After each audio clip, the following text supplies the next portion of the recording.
The seed order went in before Christmas, which was the first thing that went according to plan that winter. Most of the rest of it did not, or at least did not go smoothly, which Clara had expected. She had built the winter plan knowing that plans were documents of intention rather than prediction, and that the gap between intention and outcome was where most of the real work happened.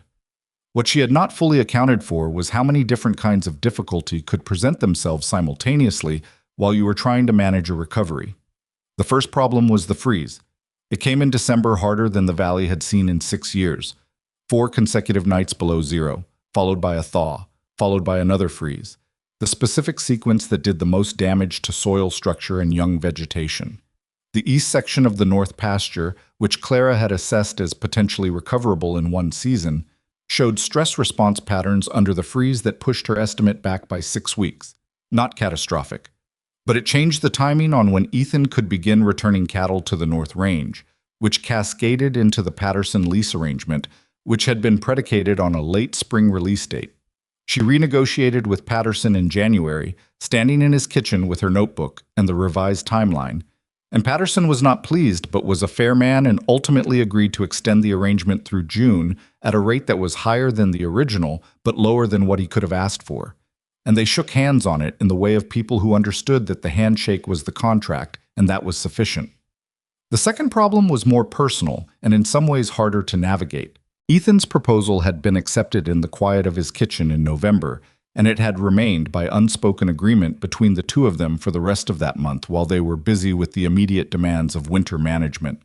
But the valley had eyes, and the specific kind of sustained cooperation that Clara and Ethan had been engaged in since September was the kind of thing that didn't stay uninterpreted indefinitely.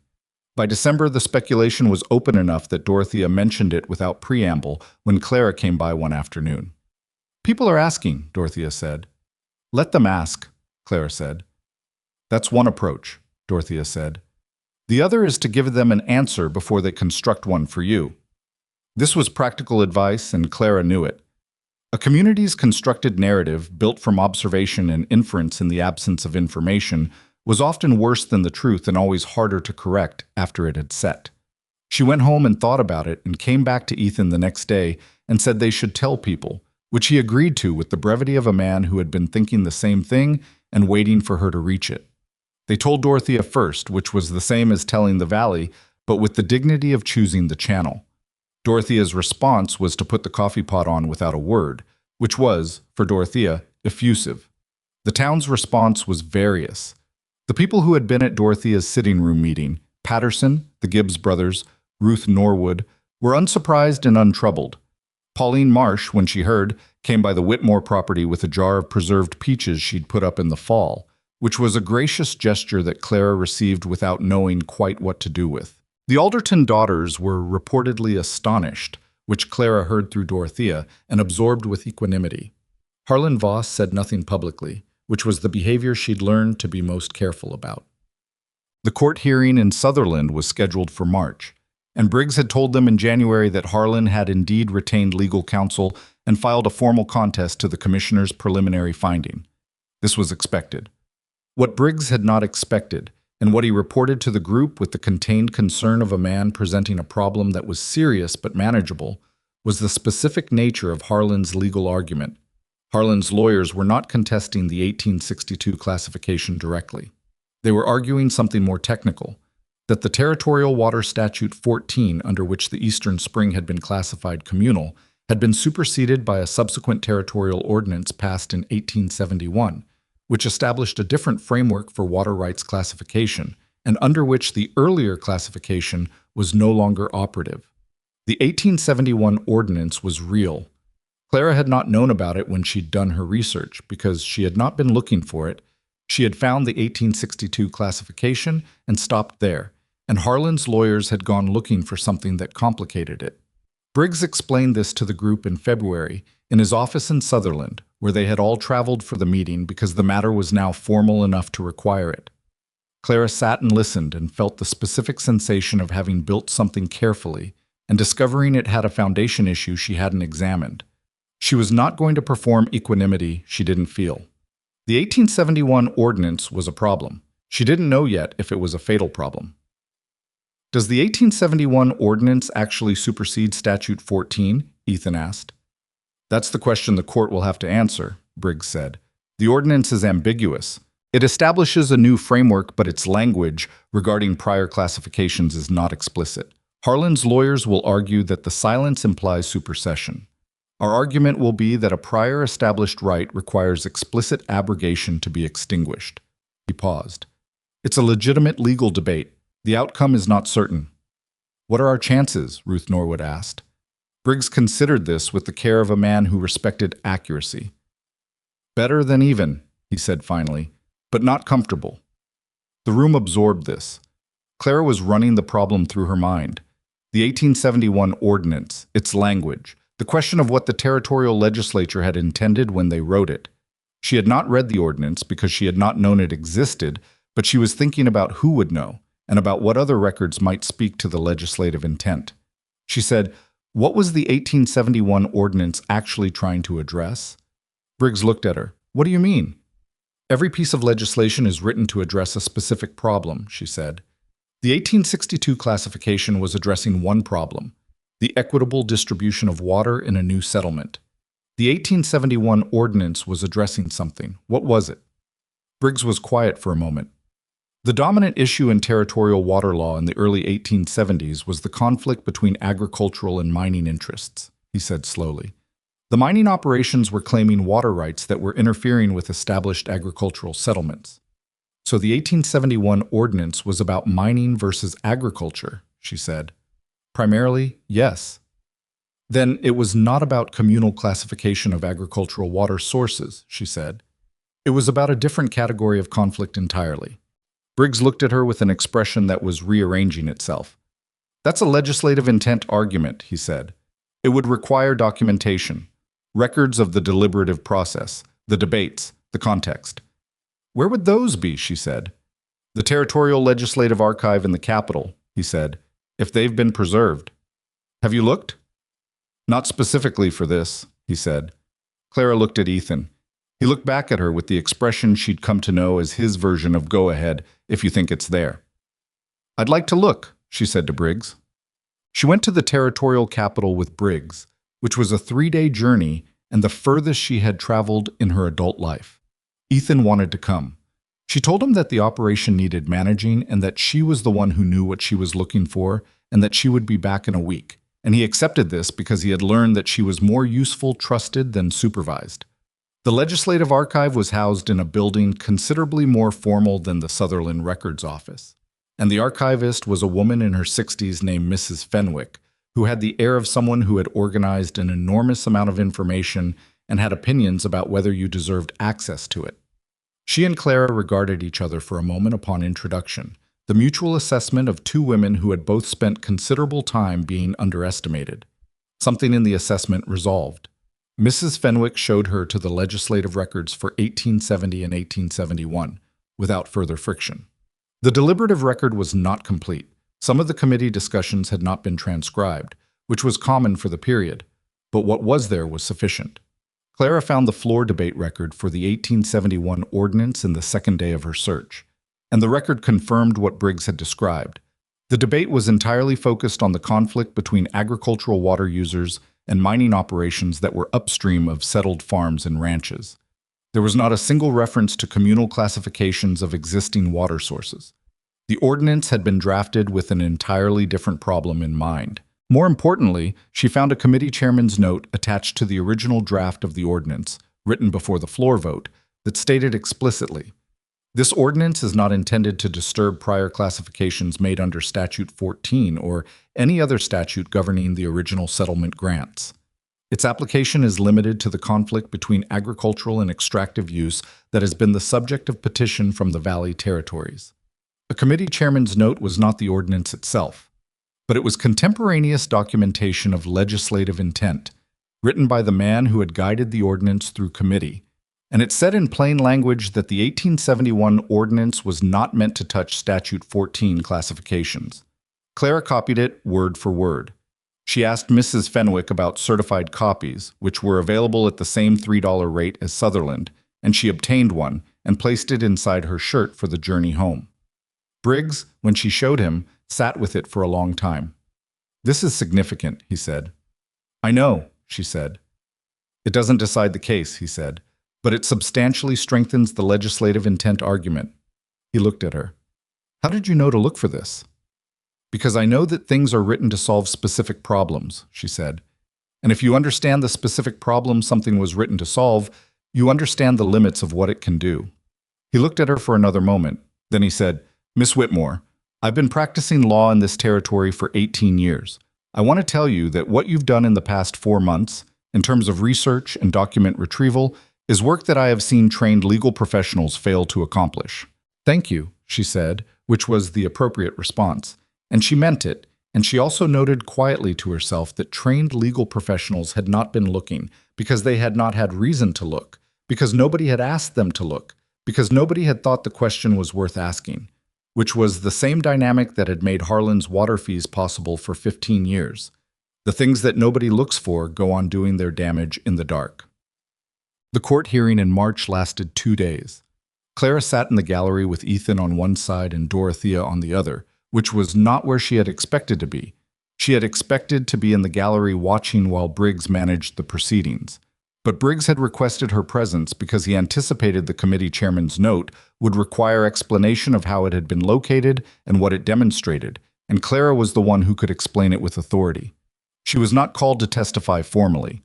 What happened was that Harlan's lawyers presented their supersession argument, and Briggs responded with the legislative intent argument, and the judge, a compact man named Horace Webb, who had been on the territorial bench for 11 years, and who had the manner of someone who had heard every variety of legal argument and was primarily interested in whether any of them were new, asked Briggs to explain the documentary basis for the intent claim.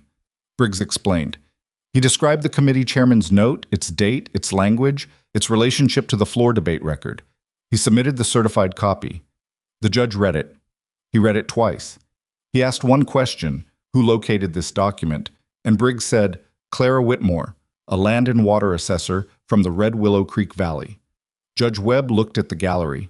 His eyes found her because Briggs had indicated her direction with a slight tilt of his head. She held the judge's look without flinching, which was the only thing to do, and after a moment he looked back down at the document. The proceedings continued for another day. Harlan's lawyers made their remaining arguments with the practiced competence of people being paid well to make them. Briggs responded to each. The gallery was full. More people from the valley than Clara had expected, people who had made the 3-day journey to Sutherland because the outcome mattered to them in ways both practical and less practical. She did not see Harlan Voss in the courtroom. She had expected to see him and had prepared herself for the encounter. He was not there. His lawyers were there, but Harlan himself was absent, which she found more interesting than his presence would have been. Men who expected to win showed up for the victory.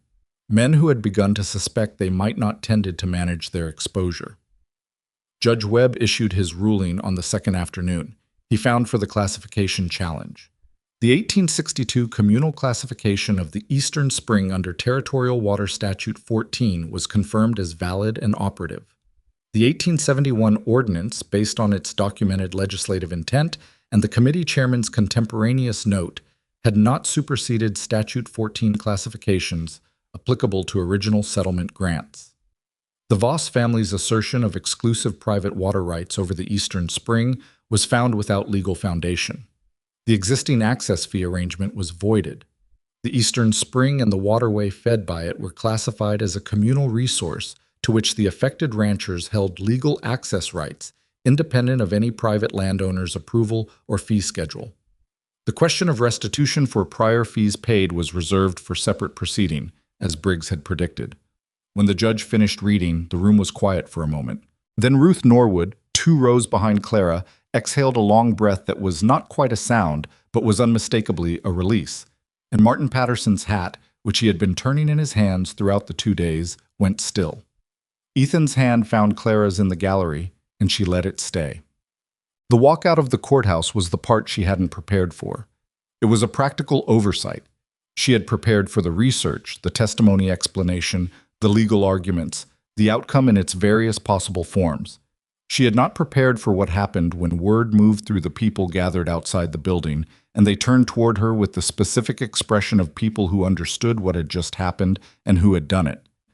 Patterson shook her hand with both of his, which was the most demonstrative she had seen him.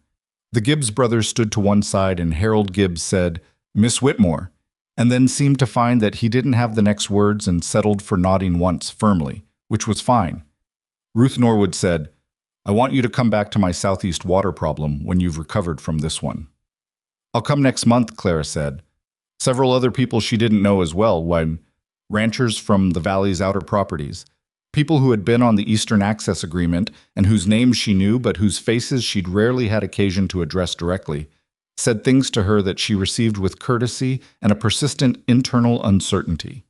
The uncertainty of a person who had done what they did because the work required doing, and who found the recognition of it somehow harder to receive than the work itself had been. Dorothea found her at the edge of the group. "You look overwhelmed," Dorothea said. "I'm not overwhelmed," Clara said. "You look it anyway," Dorothea said, without meanness. "That's allowed. It's been 4 months of considerable work." "It's been 26 years," Clara said, and then was surprised she'd said it, because she hadn't meant to say it out loud. Dorothea looked at her for a moment. "Yes," she said. "It has." They were married in April, when the valley had begun its move back toward green and the North Pasture's east section was showing the first suggestions of returning grass, thin, uncertain, but present. The ceremony was at Dorothea's property, because Dorothea's was the place where the significant events of their particular story had consistently happened, and it seemed right to close the sequence there. It was small. Patterson came, and the Gibbs brothers, and Ruth Norwood with one of her hired men who had helped with the north fence repair, and whom she brought on the principle that people who had worked through something together deserved to mark the resolution together. Pauline Marsh came. Briggs sent a note that he was sorry to miss it, but that he was in the capital following up on the restitution filing. Clara wore a dress she had made herself, not from blue cotton this time, but from a green wool that had taken her 3 weeks and 2 full rebuilds of the collar before it was right. She was not the kind of person who made things be what they weren't, and the dress was not beautiful in the way of imported silk and fitted bodices. But it was right, and it fit her correctly, and she had made it herself, which was its own form of rightness. Ethan said very little during the ceremony, which was characteristic of him, and which she had stopped reading as indifference 3 months into knowing him. He was a man who spoke when speaking added something and was quiet when it didn't. What he did during the ceremony was look at her with the complete, unperformed attention that she had identified in him at the dance, the quality that had made her look twice at a question she hadn't expected, and it said everything it needed to say. Dorothea made food that was better than the occasion technically required, because Dorothea's approach to hospitality was that occasions required what you could provide, and she could provide better than most. They ate in the yard because April in the valley was warm enough, and because the yard at Dorothea's felt more like the right space than the indoors. Clara sat at a table with her coffee cup and looked at the people who had gathered and thought about the specific distance between this moment and the moment 8 months ago, when she had stood at the edge of the Cattleman's Hall dance floor counting to 7. The distance was not what she would have predicted. It was not the distance of a transformation, not the before and after gap of a person who had become something different. She was the same person. She had the same knowledge, the same habits, the same difficult qualities she had disclosed to Ethan in his kitchen in November. What had changed was not her, but the visibility of what she already was. The conditions under which the knowledge she had built over 26 years was finally findable by the people who needed it. She thought about her father at his kitchen table with his land notes, documenting the spring because he believed in knowing things completely. He had not known what those notes would eventually do. He had just known that the knowledge was worth having, and had written it down in the assumption that known things were more useful than unknown ones. He had been right in ways he hadn't lived to see, which was a particular kind of rightness that Clara found she could hold without bitterness, because bitterness required spending energy on what wasn't, and she had too much to do with what was. Dorothea came and sat beside her. "What are you thinking?" Dorothea asked. "I'm thinking about my father's notes," Clara said. Dorothea was quiet for a moment. "He'd have been insufferable about this," she said, "in the best possible way." Clara smiled, which was the right response and also the honest one. "He would have found 12 other problems to solve immediately." He would have, Dorothea agreed. That was his way. She looked at the yard, at the small gathering of people who had made their way to this particular place in the April light. It's yours, too. The restitution proceeding settled 8 months later, in December of the following year, and the outcome was partial, which Briggs had prepared them for, and which was honest, because courts were more comfortable confirming wrong than undoing its financial consequences in full. The affected ranchers received a settlement of 60% of the fees paid over the prior 10 years, which was not complete justice, but was considerably more than nothing, and was more than any of them had believed possible when the whole matter started. Ruth Norwood received the largest settlement, having paid fees the longest. She used part of it to repair her southeast water issue, with Clara overseeing the assessment and the construction, which was how Clara's practical reputation in the valley took the specific shape it took. Not announced, not formally established, but built assessment by assessment, problem by problem, the same way everything she had been built. Harlan Voss paid the settlement without public comment, which was the only option available to him that preserved the maximum amount of dignity. He did not leave the valley. Men with deep roots and deeper resources rarely did. He contracted his operation somewhat, sold 2 of his eastern properties to the Norwood family in a transaction that Clara suspected Harlan experienced as a particular variety of unpleasantness, and he adjusted to the new reality of the valley's water arrangement, the way people adjusted to realities they couldn't change, not gracefully, not cheerfully, but practically. He never approached Clara again directly. She saw him at the annual ranchers' gathering the following year and the year after that, and they occupied the same room, the way people occupied the same room when they had been on opposite sides of something consequential, and both understood that the matter was concluded. He did not perform friendliness. She did not require it. There was one moment, at the second gathering, when she was talking to Patterson near the refreshment table, and Harlan passed within a few feet of her and their eyes met briefly. Not long enough to be an encounter, just long enough for 2 people to register each other's presence. She held the look with the same steadiness she had held it with at her fence line. He looked away first. That was all. The north pasture came back in 2 seasons, as she had predicted. Not perfectly. The sections where the fire had burned hottest took longer and came in thinner, and required overseeding twice before they held. But they came back. The grass that grew in the ash of a burned field carried the minerals of what had burned, and the soil that had been through fire and recovery was in some respects stronger than the soil that had simply been grazed and rested through ordinary seasons. This was not a metaphor she applied consciously. It was just what she observed, walking the pasture in the spring of the second year, kneeling in sections to check the root structure, making notes in the notebook she still carried everywhere. Ethan's herd came back to the North Range in phases, careful and monitored, with the rotation pattern she had redesigned distributed across all the sections to prevent the overgrazing that had contributed to the original degradation. The herd numbers grew in the years that followed, steadily rather than dramatically, because they were built on carrying capacity that was real rather than optimistic. The water system held. The barrier Clara and Cutter had built at the Upper Creek site required maintenance. She went up to check it every spring thaw and every early fall, and twice in the first 4 years it needed repair work, once because the mortar had cracked in an unusual freeze cycle, and once because a section of the rock face above it had shifted again and required the barrier to be extended by 3 feet on the eastern side. Neither repair was small, both were done. The creek ran through the Callahan North pasture with the steady, reliable flow of a system that was understood and managed rather than hoped about. She maintained her own property throughout all of this.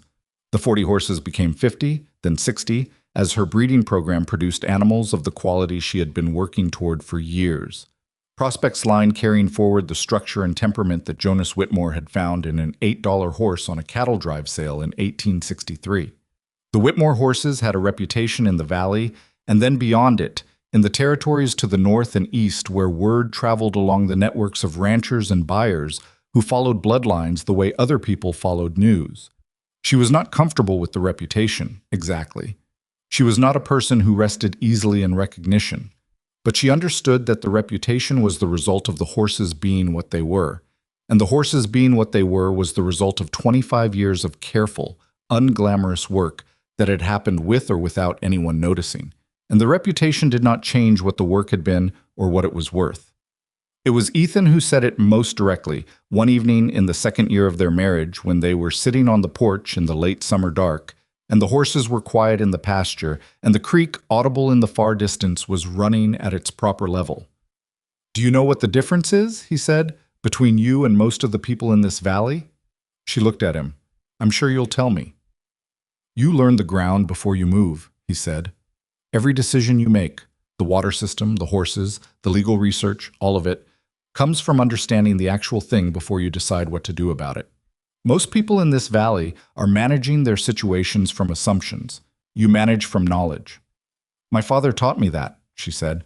"I know," he said. "But knowing it and doing it are different. Plenty of people know it." She thought about this, about Jonas Whitmore at his kitchen table, about 6 weeks of creek mapping, about 3 hours in the Sutherland Records office and 2 days in the Territorial Archive, about the specific patience required to learn a thing completely before you touched it, when the world was consistently suggesting that you were already spending more time than the thing deserved. "It's just how I work," she said. "That's what I mean," he said. Dorothea Haynes died in the winter of the 4th year, which was not unexpected. She had been slowing in the way of people in their late 60s whose bodies have spent decades of frontier living.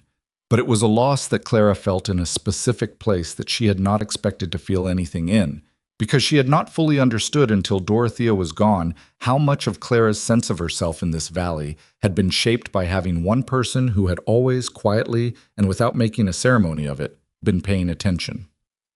Dorothea left her property to a niece in Ohio, who sold it within the year to a family from the Eastern Territories. The house was repainted and the kitchen was redone, and the sitting room where they had gathered on that Sunday afternoon to look at a certified copy of a territorial water classification became a room that meant nothing in particular to the people who lived in it. Clara went once, in the spring after the sale, and stood in the yard where the wedding had been held and looked at the house and felt what she felt, which was not simple grief, but the more complicated feeling of understanding that places don't hold the things that happened in them, except in the people who carry those things forward. She carried Dorothea forward in the specific ways Dorothea would have wanted, practically without excessive sentiment, by continuing to do the work and by continuing to say the things out loud that needed saying rather than letting them fester. She taught Pauline Marsh what she knew about water assessment, which was something Pauline had asked about and which Clara agreed to because Pauline had the same quality of genuine curiosity about actual things that Clara recognized as the foundation of everything useful she had ever done. They spent 2 seasons working through the valley's water systems together, and by the end Pauline could do an independent creek assessment that was, in Clara's professional judgment, competent.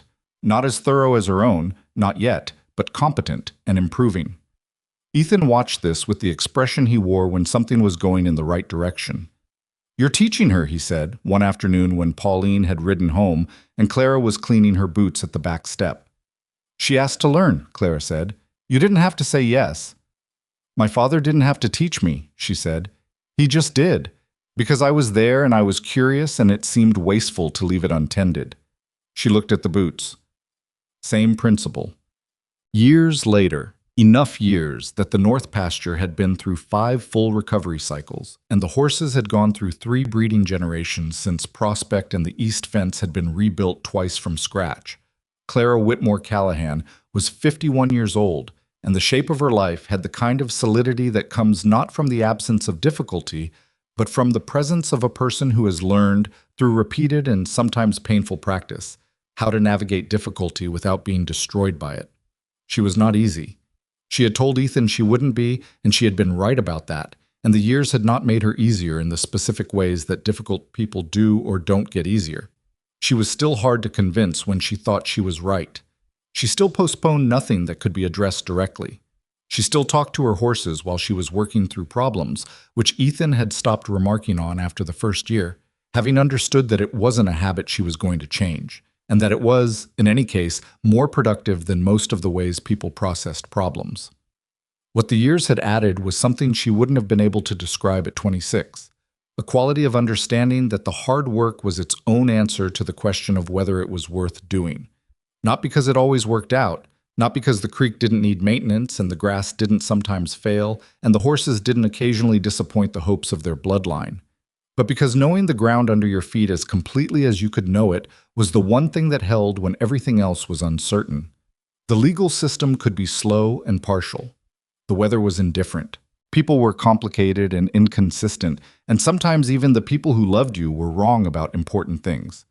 But the ground was the ground, and if you knew it, you were standing on something real. She thought about this on an October morning in the 51st year of her life, walking the North Pasture alone at first light in the habit she had maintained through all the intervening seasons. The grass was in its fall state, dry and gold and low. The horses moved to the south sections for winter. The fence line she walked as familiar to her as the lines of her own hands. She stopped at the northeast corner, where the water trough sat in the same position it had always sat, rebuilt twice. The ash long since gone, and the ground around it a slightly different color than the ground further out. The soil above where the fire had burned hottest, darker and richer from the minerals the fire had returned to it. She stood there with her notebook in one hand and the early light coming in flat and cold from the east, and she thought about her father, who had taught her to know the ground. She thought about Dorothea, who had seen her when no one else bothered to look. She thought about Ethan crossing a room with the directness of a man who had made a decision, and about the water running in the creek in the distance with the sound of a system that was understood and maintained. She thought about the committee chairman's note in the territorial archive, written by a man she would never know about a problem he was trying to solve, sitting in a box in the Capitol for 12 years waiting for someone to go looking. She thought about all the things that go on doing their work in the dark, until someone with the patience and the knowledge to find them comes along and finds them. Here is what Clara Whitmore had come to understand in the 51st year of her life on the frontier land that had been her father's and was now half hers and half Ethan's, and would eventually belong to the valley in the way that all land eventually belongs to what comes after. The world is not changed by the people who make the most noise in rooms. It is changed by the people who know the most about the ground they're standing on, the people who map the creek before they move the water, who read the statute before they make the argument, who walk the pasture in the dark when there's no one watching and nothing to prove, because the work is worth doing whether anyone sees it or not. She had stood at the edge of a dance floor at 26 and been invisible, and that invisibility had been real and it had been painful, and she was not going to dress it as something it wasn't. Being unseen when you have something worth seeing is not a small thing. It is a specific injustice, quietly administered, and it costs more than the people who administer it tend to understand. But here's what she also knew, from the other side of it. The invisibility had not touched what she actually knew. It had not unmapped the creek or unread the land or untaught her what her father had taught her. The knowledge was there regardless. It existed in her notebooks and in her hands, and in the particular way she walked new ground, slowly, with attention, waiting to be needed. It had been needed. Not because she had made herself needed, not because she had fought her way to the center of the room, but because a man with a real problem had looked across a room full of comfortable assumptions and seen someone who knew something useful and had walked over and asked. The world needed more of that, she thought. More people willing to walk across rooms toward the people everyone else had agreed to overlook. More people willing to go to the Sutherland Records office with 3 days and $40 and a theory that something important might be sitting in the dark, waiting to be found. The light was coming up fuller now, touching the far fence line and the dry grass, and the trough in the corner with the quality of October light that was thin but honest, the kind that didn't flatter anything but showed it clearly.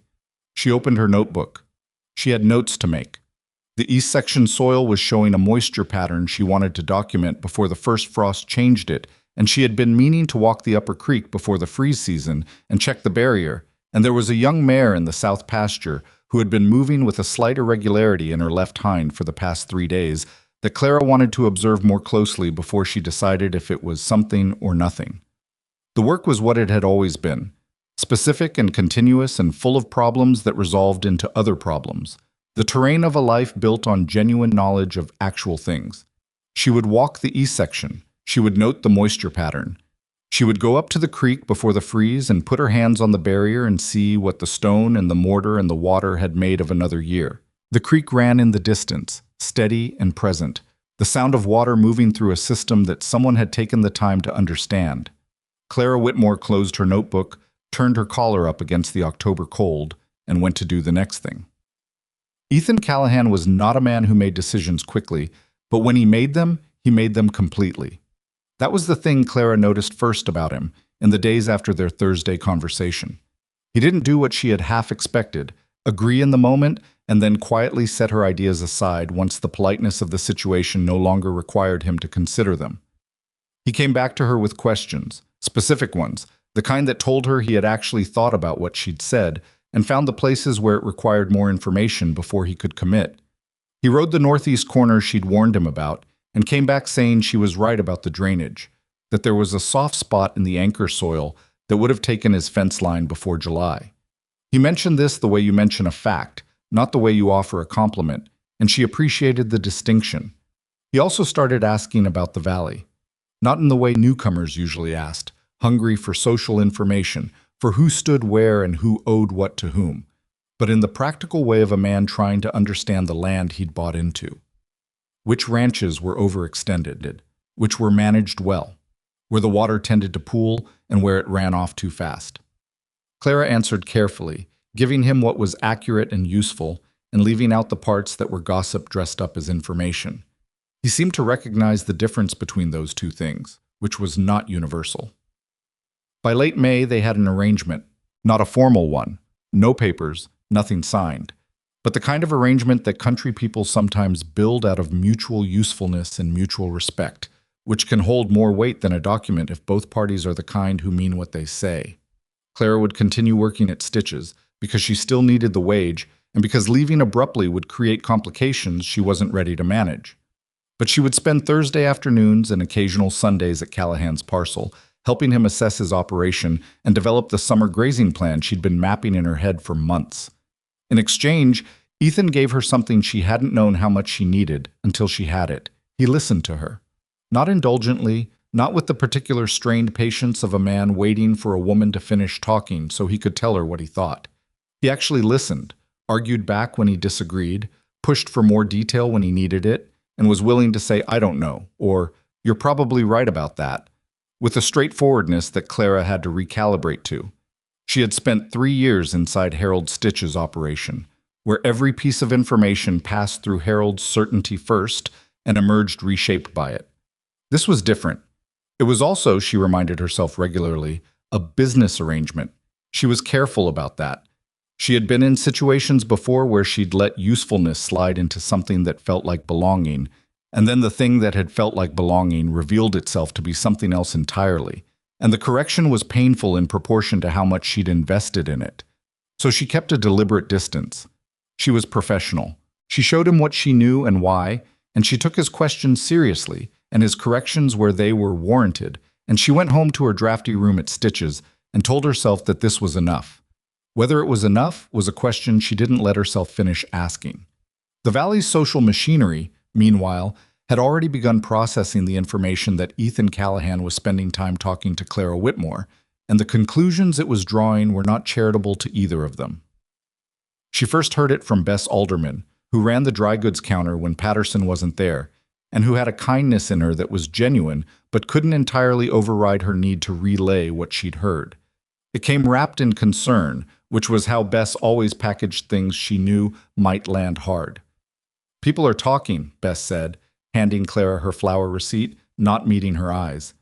"About you and the Callahan man." "I imagine they are," Clara said. "They're saying, well, there's different versions. Some say you're after his land, some say he's—" She stopped. "Taking pity on me?" Clara offered. Bess's expression confirmed it without requiring her to say it aloud. Clara took the receipt and put it in her coat pocket. "What do you say?" she asked. It was a direct question, and she watched Bess work through the surprise of it.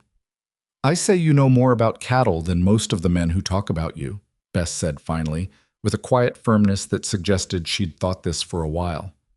"And that doesn't count for much around here, and I'm sorry for it." "Thank you," Clara said, and meant it, and left. The problem with the gossip wasn't that it hurt, exactly. It was that it had a way of becoming structural, of laying itself over a situation like a second floor on top of the first, so that any interaction Clara had with Ethan now existed in two versions simultaneously. The version that was actually happening, which was a practical collaboration between two people who understood livestock and land, and the version that the county had decided was happening, which was either pitiable or predatory depending on who you asked.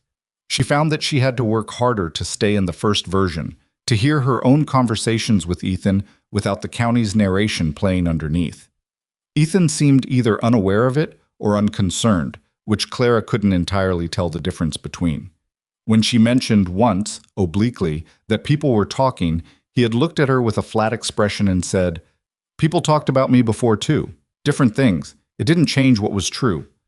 Then he went back to the fence brace he was working on. She didn't push it. She noted it, filed it. June came in with the dry heat she'd anticipated, and the creek levels fell faster than even her cautious estimate.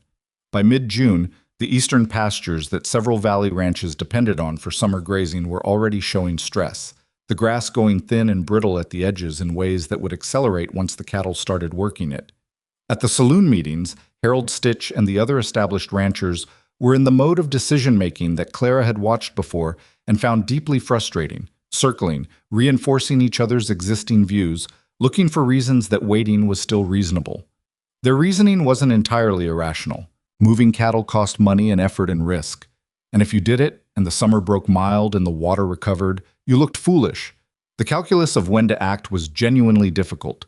But Clara knew this valley's water pattern across multiple dry years, and she knew what she was looking at, and she knew they were waiting too long. She brought it to Ethan on a Thursday. She showed him the pasture condition maps she'd been sketching. Rough, pencil on paper, nothing elegant, but specific and accurate. She showed him where the creek flow numbers for this year compared to the 2 previous dry years she'd tracked, and what had happened to the eastern pastures both times. If the big ranches hold where they are through July, they're going to be in trouble by August, she said. And when they scramble for the north pastures, the roots will be congested and the grass up there will be hit too hard, too fast. It compounds. Ethan looked at her maps for a long time without speaking. He had a way of being quiet that wasn't uncomfortable. It was the quiet of someone actually thinking rather than performing thought. "What's your plan?" he said. "Move your cattle to the north pastures now, on the secondary route I showed you. You'll have first access to the water and the grass before it gets hit. Your herd is small enough that you can move efficiently. And if we document the route and the timing and it works," she paused, "it gives you something to show the other ranchers, something concrete." "They won't like being shown something by me," he said. "I've been here 8 months." "They won't like being shown something by a newcomer," she agreed, "but they'll like losing their cattle less." He looked at her sideways. "You've been trying to get this information in front of these people for a while." It wasn't a question. She answered it anyway. 3 years, she said. "More or less." Something moved across his face that she didn't categorize because categorizing it felt presumptuous. He turned back to the maps. "We move the cattle next week," he said, "and I want you with me on the route. You know it better than I do. I work for Stitch on weekdays. Can you take a Saturday?" She thought about this. Taking a Saturday wasn't impossible. Harold would be irritated. He'd make her aware of the irritation in the particular way he had, not shouting, just the grinding weight of his disapproval settling over the kitchen and the stable for a day or two. She could manage that. "Yes," she said. What happened on that Saturday was not, in itself, dramatic. It was a cattle move. 8 hours of difficult, careful work across terrain that required constant attention, managing Ethan's 32 head through the secondary route she'd mapped, dealing with 2 animals that decided partway through that they'd rather go back the direction they'd come, crossing a rocky section that took longer than planned because one of the younger steers was moving tentatively and couldn't be rushed without risking a leg. It was the kind of work that doesn't look heroic from the outside, because it requires too much specific knowledge to be legible to anyone who isn't doing it. You had to know what you were seeing to understand that what Clara was doing, reading the lead animal's hesitation, adjusting the approach to the rocky section, redirecting the strays with a quiet efficiency that barely looked like effort, was not ordinary. Ethan knew what he was seeing. She was aware of that, in the peripheral way she was aware of most things, not centering her attention on it, but not ignoring it either. By late afternoon, the cattle were in the north pasture, grazing on grass that had water access and wouldn't fail them through July. Ethan stood beside her at the fence line, both of them tired, and looked at his herd. "That route would take Harold Stitch's operation 6 weeks to negotiate," he said. Not crowing about it, just stating it. "More," Clara said. "He's got 140 head and 3 hands who've never worked that terrain. He's going to have a problem by August." "Yes," Will he listen if I bring him with documentation? She almost laughed. The sound that came out of her wasn't quite a laugh. Something drier. Harold Stitch is not going to take cattle advice from a man who got the advice from me, she said. But you could try. Ethan was quiet for a moment. A long one. Why does he do that? He asked. Stitch, why does he go out of his way to... Because it costs him nothing, she said flatly. And it makes him feel large. That's usually the whole of it. She watched him turn this over. He looked like a man who was re-examining something he'd seen but not fully registered, adjusting his understanding of the shape of it. You've been working for him for 3 years, he said. It came out like a question even without the inflection of one. Yes. And you're still there. I needed the wage and the room, she said. The options in this county for a woman without property are not extensive. The words came out steadier than she felt saying them. There was something uncomfortable about laying the plain facts of her situation in front of another person, not because they were secret. Everyone in the valley knew them, roughly. But because saying them out loud to Ethan Callahan, specifically, while they stood at the fence line of his north pasture after a day of working his cattle on her plan, felt like a kind of exposure she hadn't agreed to in advance. He didn't fill the silence with sympathy, which she was grateful for. He said, after a moment, if this summer goes the way you think it's going to go, if the eastern pastures fail and the valley ranches are scrambling, would you be willing to expand what we're doing? Not just my operation. Help coordinate the routes for whoever will listen. She looked at him. Why? Because you know how to do it and nobody else does, he said. And because it's the right thing for the valley, which affects me too. I'm not... He paused, seeming to search for the right word. I'm not asking you to do this for free. I want to be clear about that. I'd need to formalize what we're doing. Formalize how? Partnership, he said. Operational partnership. Your knowledge and labor, my land and capital, documented, split fair. She studied him. She was looking for the place where this became something she'd heard before. Some version of an offer that sounded like partnership and operated like servitude, dressed up in better language. She had heard enough versions of that particular arrangement to know its shape. She didn't find it, which unsettled her more than finding it would have. I'll think about it, she said. That's fair, he said. She thought about it for 11 days. During those 11 days, she worked Stitch's kitchen and stable and tried to imagine what it would feel like to leave, not just the wage and the room, but the specific familiar weight of that situation, which was terrible in its way, but at least was known. Unknown things had a way of being worse than known terrible things. That was the logic that kept people in bad situations. She recognized it clearly. And she also recognized that just because a thing was a trap didn't mean you couldn't feel it pulling. She thought about her father signing those papers. She thought about watching the machinery of it run through its motions without being able to stop it. She thought about the flour sack she'd covered with grazing maps, and the 2 years she'd spent waiting for someone to ask her what she thought. On the 12th day, she told Harold Stitch she was leaving at the end of the month. Harold received this the way Harold received most things that didn't suit him, with an expression of aggressive surprise, as if the world had violated some agreement he hadn't realized he'd made but considered binding. He went through the stages quickly: disbelief, irritation, and then the move she'd half expected, which was to suggest that she couldn't actually leave because what would she do? Where would she go? Who in this county was going to take on a woman like her? She let him finish. Then she said, I appreciate the 3 years of work. I'll have everything in order before I go. The look on his face when she turned away was the look of a man who had believed, genuinely believed, that he was the ceiling of her life, that there was nothing above him that she could reach.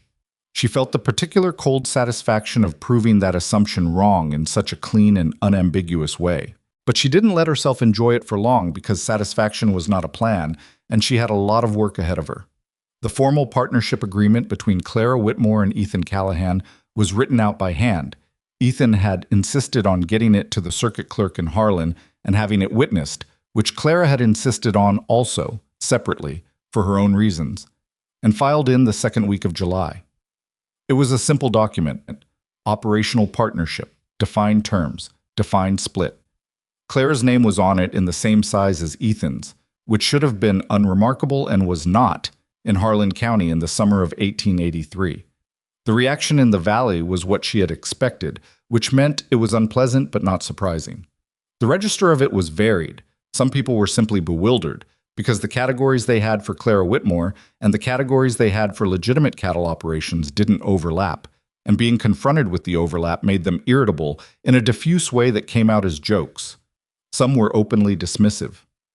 Frank Delacroix, who ran the second largest operation in the valley, made a point of saying at the saloon that Callahan must have lost his sense somewhere on the road in from wherever he'd come from. Roy Britton said he gave it until autumn before Callahan figured out what he'd got himself into. Harold Stitch said nothing publicly, which Clara thought was more dangerous than the men who spoke. Through July, Clara worked the Callahan operation with the focused intensity of someone who knows that the first season of anything is the one that matters most for establishing what a thing actually is. She was precise, and she was thorough, and she was sometimes difficult to work alongside because she saw problems before they were problems, and was not always patient about saying so.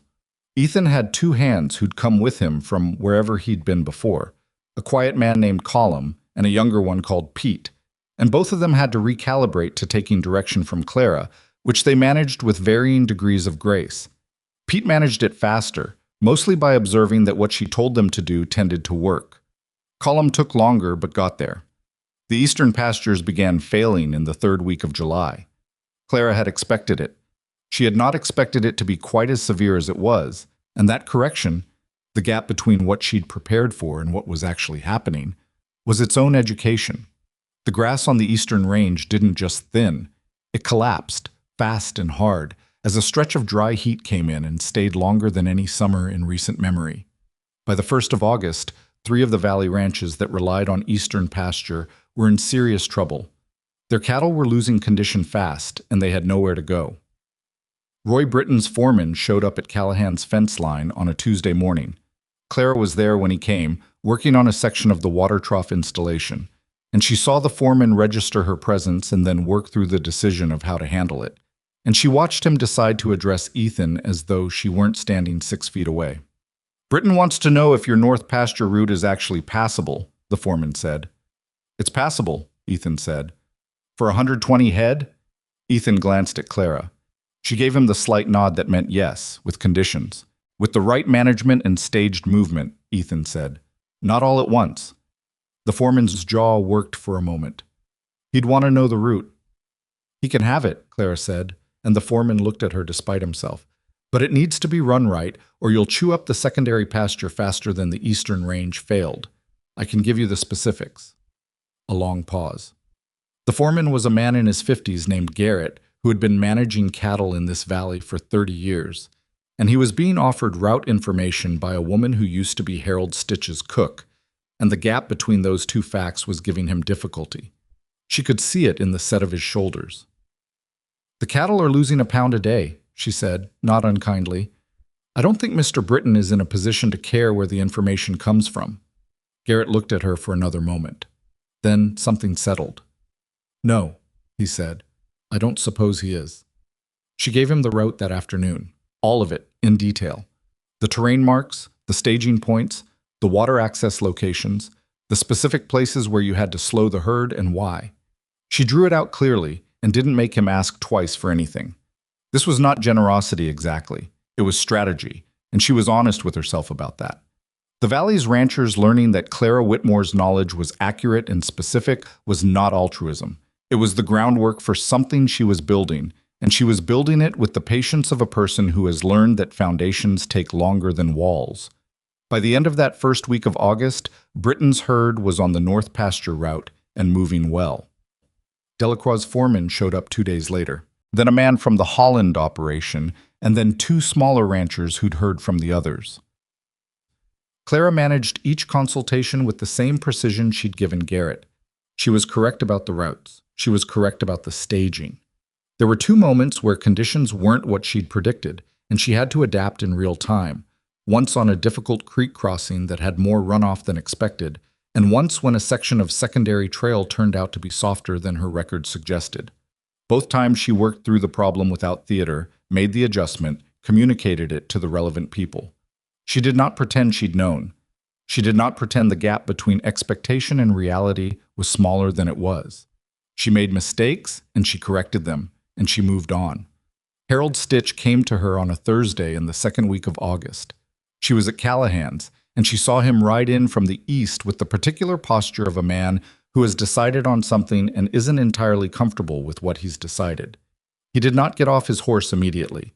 He sat on it for a moment, looking at the operation, the organized yard, the water troughs, the grazing rotation visible in the condition of the northern field. Then he looked at Clara. "I hear you've been giving the route information to the valley ranches," he said. "That's right," she said. "Why didn't you give it to me?" She looked at him. The answer to that question could have taken an hour or 30 seconds, depending on which version she chose. She chose the short one. "You wouldn't have taken it from me," she said. "You know that as well as I do." His jaw tightened. He didn't deny it. "My eastern pasture is in trouble," he said. "I know. I've got 60 head that need to move in the next 2 weeks, or I'm going to start losing condition I can't recover before fall." "I know that too." The silence between them had a specific texture. Harold Stitch was asking Clara Whitmore for help, without being able to say that he was asking Clara Whitmore for help, and both of them understood the situation with total clarity, and neither of them was willing to be the one to name it directly. "Is the North Route still available for another operation?" he asked. "If it's managed correctly and sequenced with the other ranches that are already using it," she said, "which I can help coordinate if you want coordination." Another silence. Longer this time. Harold was a man who had organized a great deal of his sense of himself around a version of Clara Whitmore that was fundamentally lesser in competence, lesser in standing, lesser in the basic measure of what a person was worth in the world. And she was sitting across from him with the information he needed, and the only currency he could offer in exchange was the one thing he'd been spending 3 years making sure she didn't have. He couldn't quite get there. She could see him trying and not getting there. He looked away toward the north pasture, and his expression went through several things she didn't fully read, and then he pulled his horse around. "I'll think on it," he said. "Time's running," she said. He rode out without responding. She watched him go and felt something that was not quite satisfaction and not quite pity, and was probably just recognition. The tired, unsentimental recognition of a person who has seen the same shape of pride and stubbornness enough times to know exactly how it was going to end. He came back 2 days later. He didn't apologize. She hadn't expected him to. He gave her the specifications of his herd, numbers, weights, condition assessments, and she gave him the route and the timing and the staging sequence, and the whole conversation was conducted with a brisk professionalism that was almost funny in its thoroughness. Two people pretending they'd arrived at this moment without the 3 years of history that had made it what it was. Ethan was present for part of it, on the edge of the conversation, not inserting himself but not disappearing either. When Harold had gone, he came to stand beside Clara, and he looked out at the road where Harold had ridden, and he said, "How do you do that?" "Do what?" "Stay that even," he said, "with him." She thought about it honestly. "Because I want what he has," she said. "Not him, but what he has, land that's his, operation that's his, standing in the county. I want that. And the way I get it isn't by being angry at Harold Stitch. The way I get it is by being so consistently and undeniably right about things that eventually even Harold Stitch has to come to my fence line and ask me for help." Ethan was quiet for a moment. Then he said, "Is that working?" She looked at the road, then at the north pasture, where 6 valley ranches now had cattle moving successfully through a system she had designed. Then at the partnership document filed in the Harlan circuit clerk's office with her name on it. "Ask me in October," she said. But in the way that she said it, they both heard the thing underneath it, the first careful, cautious note of something that might, with enough care and enough time and enough of the particular kind of courage that doesn't look like courage from the outside, become an answer she could actually stand behind. The summer was not done with them yet. There was still August to get through, and the particular difficulties of managing a dozen different ranchers' competing needs across terrain that was already showing stress. There were arguments over staging sequence. Roy Britton felt his operation deserved priority, which was based on his size rather than any logistical rationale, and the conversation about that was neither short nor comfortable. There were 2 separate instances of cattle mixing between operations, which required careful sorting and created 2 days of difficult relationship management.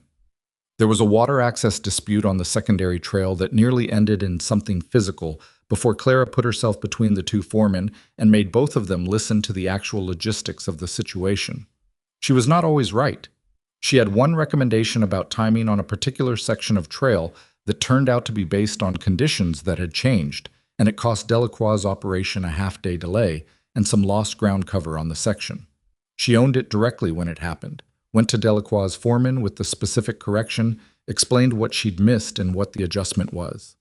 The foreman, whose name was Jed, and who had been the most resistant to taking direction from her at the start, looked at her for a long moment after she'd finished. "You're saying you were wrong," he said.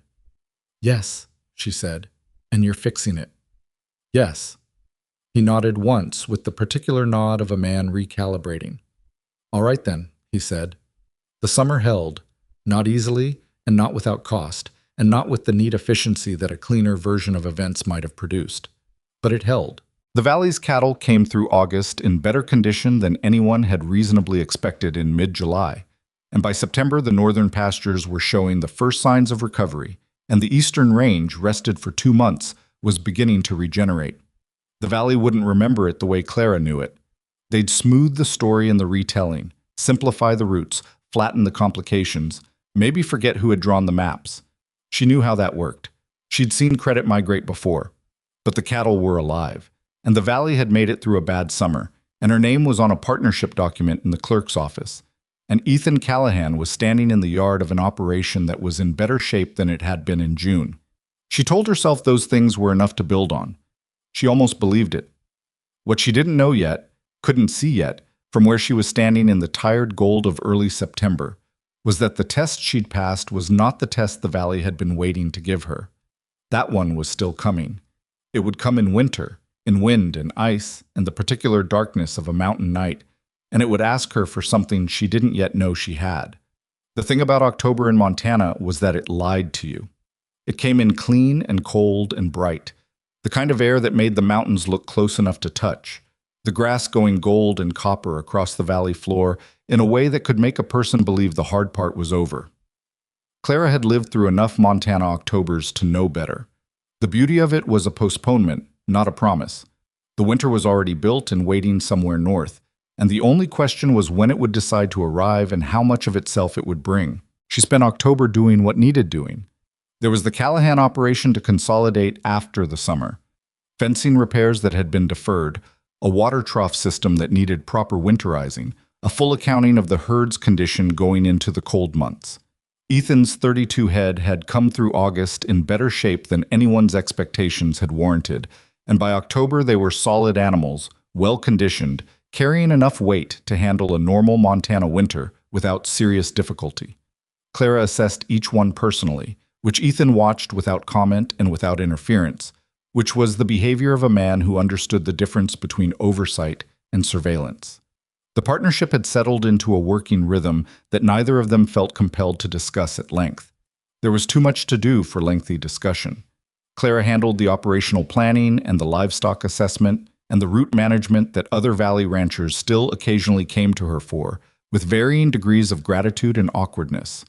Ethan handled the capital decisions and the physical labor that required 2 people, and he was the one who showed up at the county meetings where a woman's voice would have been buried before it finished a sentence. She gave him what to say, and he said it, clearly and without editorializing, and if anyone recognized that the man who'd been in the valley less than a year was arguing positions with a specificity and precision that suggested he was working from something more than instinct, they didn't say so directly. Colum and Pete had adapted. Pete had stopped looking to Ethan for confirmation every time Clara gave a direction, which had taken most of August and cost one small but preventable mistake, when he'd waited too long for confirmation and lost the window on a task. Colum was quieter about it, but in his way more complete. He had simply recategorized Clara as the person who told him what to do about the cattle and the land, and that was that, filed and done, no further processing required. Clara found him easier to work with than Pete for this reason, even though Pete was warmer. She moved her belongings from Stitch's room to a small structure on the east side of Callahan's property in the last week of September. The structure had been a tack room in the Harding days and required 2 weeks of work before it was habitable. A new floor section, caulking, a small iron stove that Ethan found from somewhere and installed with the focused competence of a man who had done similar installations before. It was roughly the same size as the room she'd had at Stitch's, and the window faced east instead of south, which meant she got the morning light instead of the afternoon, which she found she preferred. She told herself it was practical. She had told herself many things were practical over the years. This one was also true, which helped. What she didn't examine closely was the particular quality of relief she felt the first morning she woke in that room, in a structure on property where her name was part of the operating agreement, and heard Callahan's horses instead of Stitch's, and knew that the voice that would set the tone for the day was not Harold's. She got up and got to work, which was her solution to most things. The first November storm came in the way early season storms do, fast and hard, and slightly earlier than anyone had been ready for, dropping 8 inches in 2 days and then departing, leaving the valley stunned and white and the ranchers running through their winter preparedness with the urgency of people who had underestimated the timeline. The Callahan operation came through it without serious difficulty, because Clara had pushed the winterizing timeline 2 weeks earlier than Ethan had initially thought necessary, and he had not argued with her about it. The troughs were heated, the vulnerable fence sections were reinforced, the hay stores were covered properly, and the cattle were in the configuration she'd planned. She stood in the yard the morning after the storm broke and looked at the valley spread below, smoke from ranch chimneys rising straight in the cold, still air, and felt something she identified carefully and then set aside. Something in the category of pride, which was a thing she'd learned to handle carefully because it had a way of making you less watchful precisely when you needed to be more so. November passed. December began. The signs that something unusual was coming built slowly at first, then all at once. Clara had been watching the sky for 3 days before anyone else in the valley started talking about it. The specific way the clouds were massing to the north and west, heavy and low, moving with a patient deliberateness that experienced eyes read differently than ordinary storm clouds. She had seen clouds like that once, when she was 17 and her father had taken one look north and spent the next 14 hours doing nothing but preparing. She still remembered what that storm had been. She talked to Ethan on a Wednesday evening in the first week of December, while the sky to the northwest was going a color that had no comfortable name.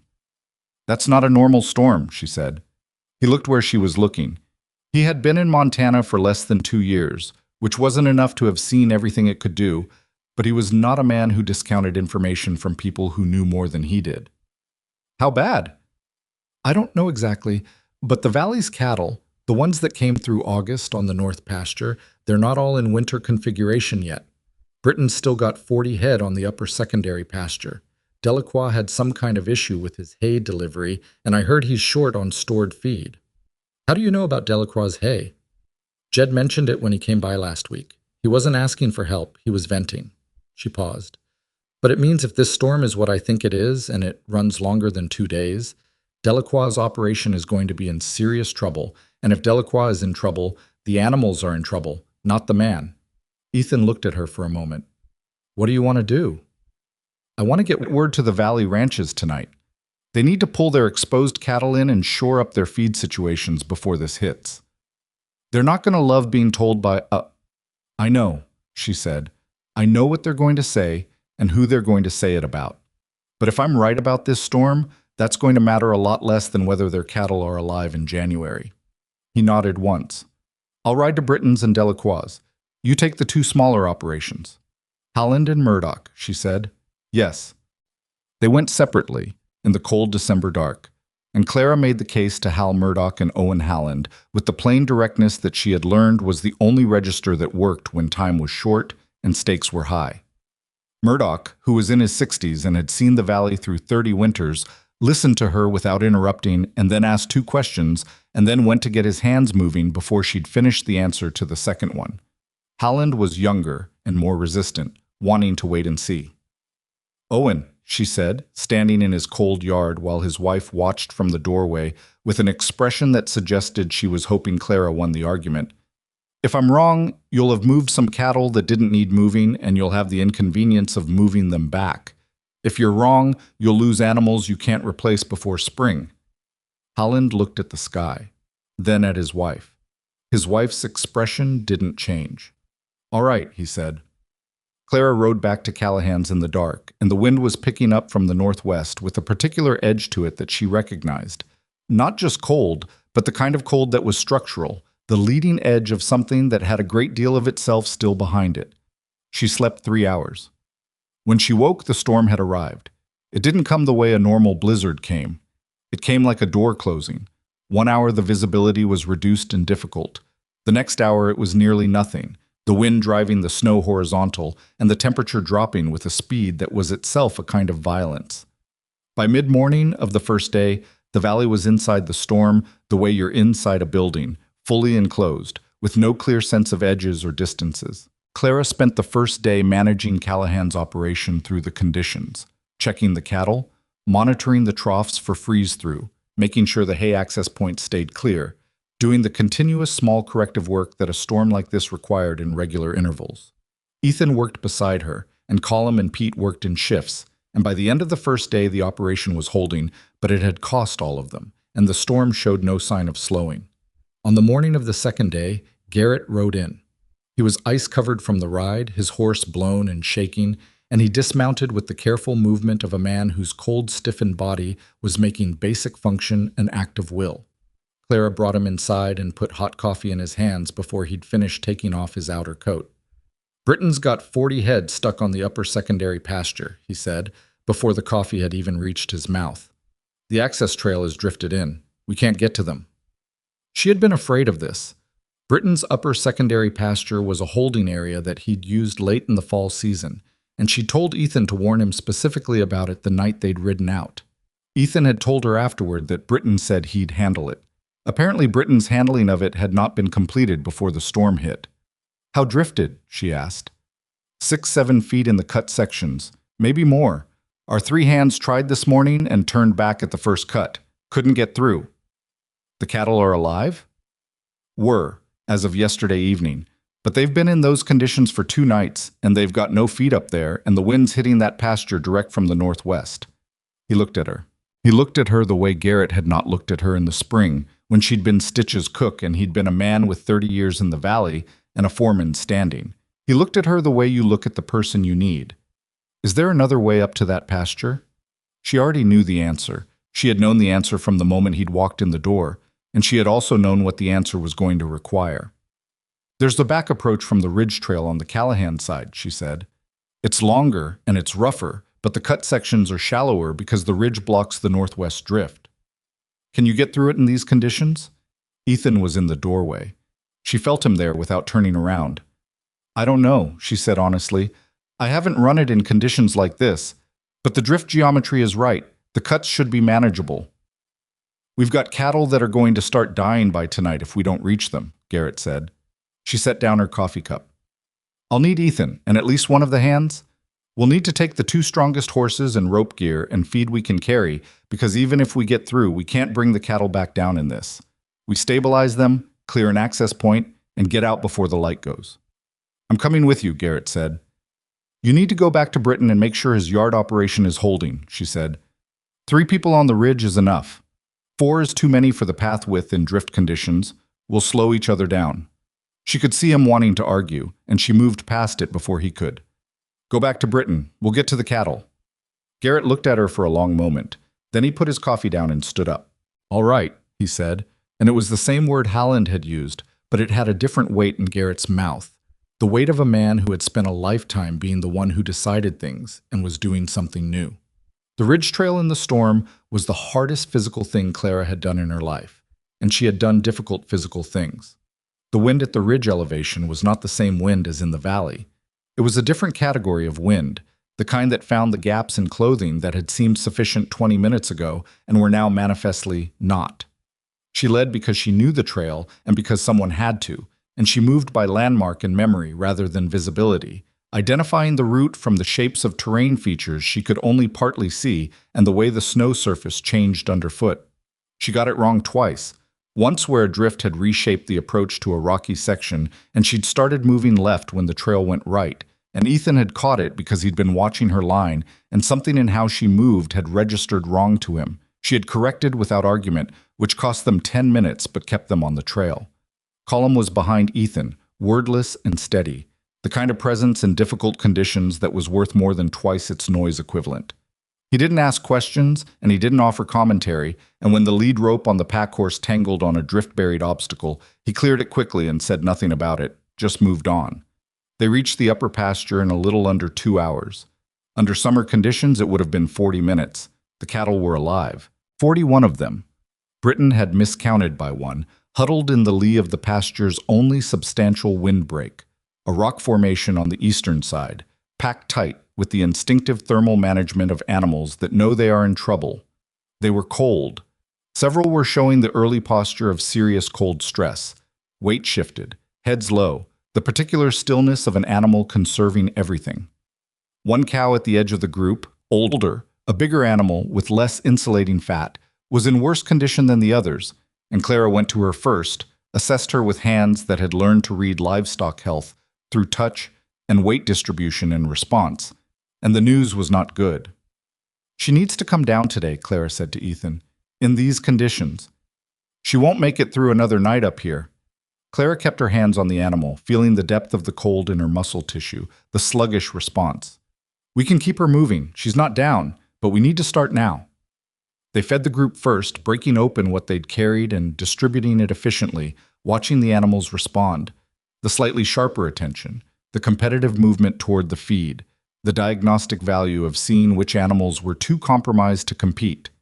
3 beyond the old cow showed signs of concern, but none as serious. The herd was salvageable if they could get access cleared and feed down consistently.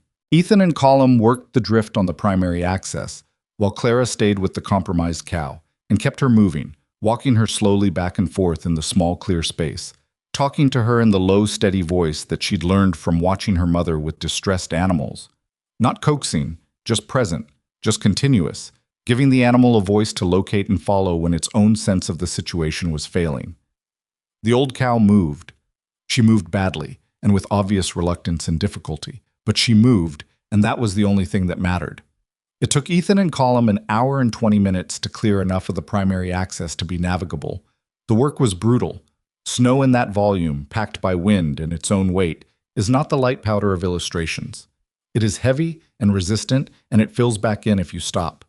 Clara could hear them working from where she stood with the cow, the sound of it cutting through the storm, and she used the rhythm of it to time her own movements and keep herself from thinking too clearly about what happened if they didn't clear enough before the light started going.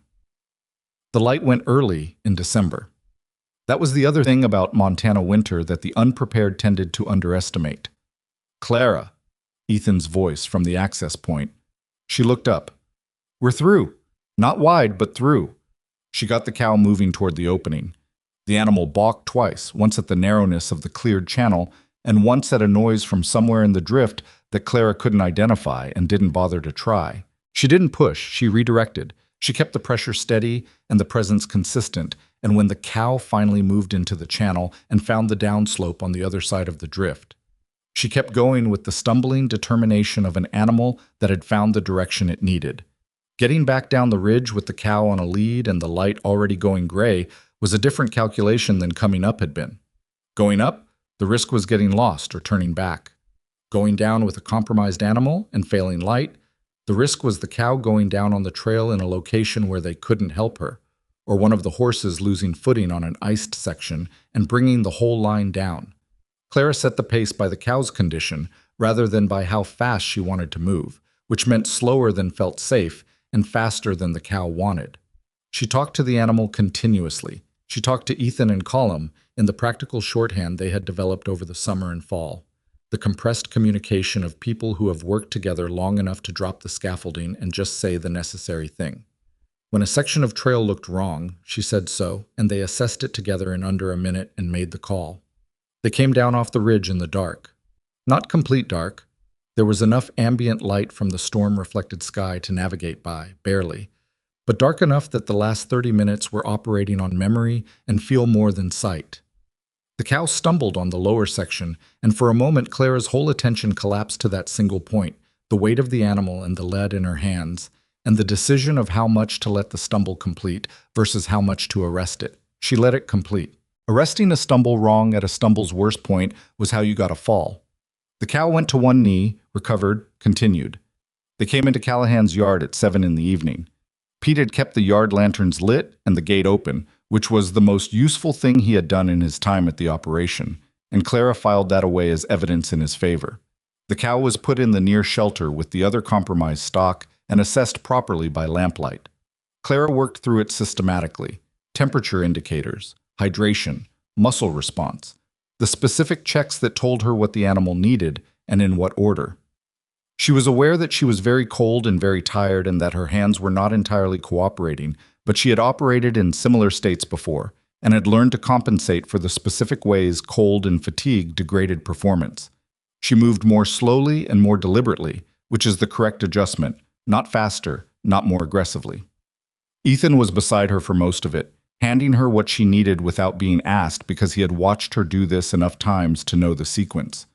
When she straightened up, her back registered a complaint that she acknowledged and then asked to wait. "She'll make it," she said. "She needs warmth and feed and about a week of being left alone. But she'll make it." Ethan let out a breath that told her something about how long he'd been holding it. "The rest of the herd?" he asked. "Need feed access cleared and maintained until the storm breaks. Garrett's going to have to figure out staffing for that, but they're in better shape than she is. You got 41 cattle through a blizzard on a ridge trail in the dark." "We did," she said. He was quiet for a moment. Then, "I need to say something." She was too tired to brace against whatever it was, so she just looked at him. "When I agreed to the partnership," he said slowly, like a man choosing his footing on uneven ground, "I thought I was taking a reasonable business risk. Smart person, useful knowledge, let's see if it works." He stopped. "That's not what this is." "What is it?" He seemed to work on the answer for a moment. "Something I don't have a word for yet," he said, "but I wanted you to know I see the difference." She stood in the cold shelter with hay in her hair and ice still melting off her coat, and a cow that had almost died breathing steadily in the stall behind her, and she looked at Ethan Callahan's face in the lamplight and felt something shift in the careful architecture she'd built inside herself. Not collapse, not fall, just a single element moving slightly out of its rigid position, making room for something she hadn't planned for. She didn't say anything about that. She said, "We should check the troughs." "Yes," he said. They went out together into the storm, which had not relented and did not intend to, and the wind came at them from the northwest the way it had all day, hard and honest and entirely indifferent to whether they were ready for it. The storm ran for 4 more days. 4 days of the relentless particular work of keeping an operation functional in conditions that opposed functionality at every level: frozen equipment, exhausted animals, exhausted people, the continuous problem-solving that left no space for anything else. Clara slept in increments. She ate when she remembered to. She kept a list of the things that needed doing and moved through it with the systematic attention of a person for whom the list was the only available handhold. On the 3rd day, Roy Britton himself showed up, which surprised her. He came on foot from his parcel, which was close enough to walk in reasonable conditions and barely walkable in current ones, and he arrived red-faced and stiff-limbed and with an expression she hadn't seen on his face before. He asked for Clara by name. She came out of the stable and faced him across the yard. "My cattle are alive," he said. "I know." "Garrett told me what you did, the ridge trail." He stopped. The words seemed to be moving through some internal resistance that required visible effort. "I had 41 animals up there. They'd have been dead." "Yes," she said. "Most of them." Another pause.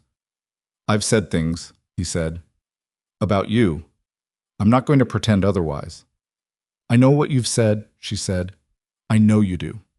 He stood in the cold with his hat in his hands, which she hadn't expected. "My cattle are alive."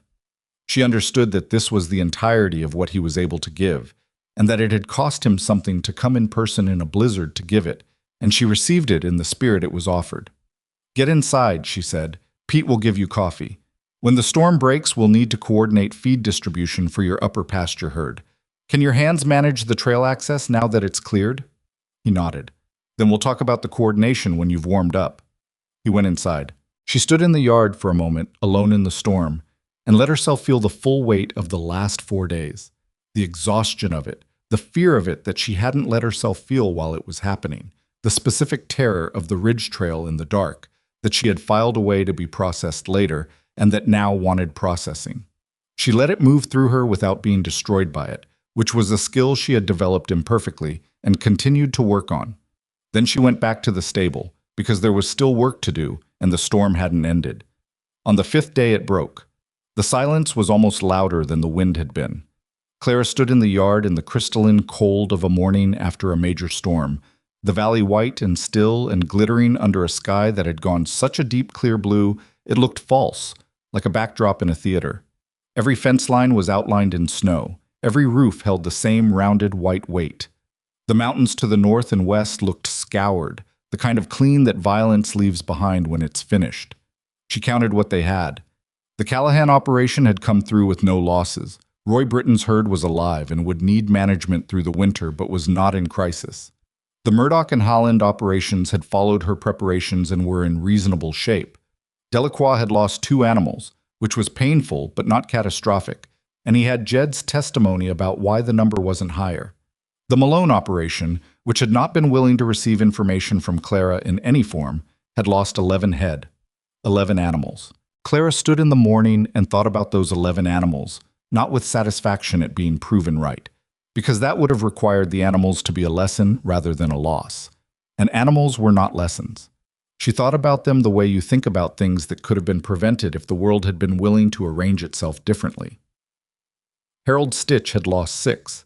She learned this from Bess Alderman, who heard it from Patterson, who heard it from one of Stitch's hands, and who told Clara with the particular gentleness she reserved for information she wasn't sure would be received well. Clara received it quietly. She did not feel what she'd thought she would feel. She felt something older and less clean. The dull ache of watching something bad happen that you'd seen coming and hadn't been able to stop. She had tried, in her way. She had given the route information to anyone who would take it. She had sent word the night before the storm. She could not make Harold Stitch receive what she offered, because you cannot make a man receive something he has decided is beneath him, and she had known that going in. The 6 animals were not her fault. She knew this clearly and without qualification. She also knew that standing in a white yard thinking about fault, while the valley was still digging out and there was work to be done, was not a useful expenditure of what she had left. She went inside and started the list for the day. Ethan was at the table with coffee and the accounts he'd been maintaining through the storm. He looked up when she came in. He looked at her face and said nothing for a moment, reading whatever was there. "Stitch lost 6, she said. "I heard." "He wouldn't have if he'd—" She stopped. "It doesn't matter." "It matters," Ethan said. "Just not in the way that's useful to carry around." She sat down across from him. Her hands around a coffee cup were steadier than they'd been 3 days ago, and she noticed that with the clinical attention she brought to assessing anything that mattered. "The Valley is going to have a different conversation about operations after this," she said. "About what worked and what didn't." "Yes. I want to be in that conversation." Ethan looked at her across the table, in the morning light of a storm that was finally over, with the accounts open between them and the smell of coffee and hay and the specific exhausted aliveness of people who had been through something and come out the other side still standing. "You will be," he said. She held her cup and looked out the east window where the morning light was coming in the way she'd come to associate with this room, with this particular version of her days, and she let herself hold the thought she'd been keeping carefully at arm's length for months, the thought that this was real, that it was hers, that the ground under it was not going to shift the way ground had shifted before.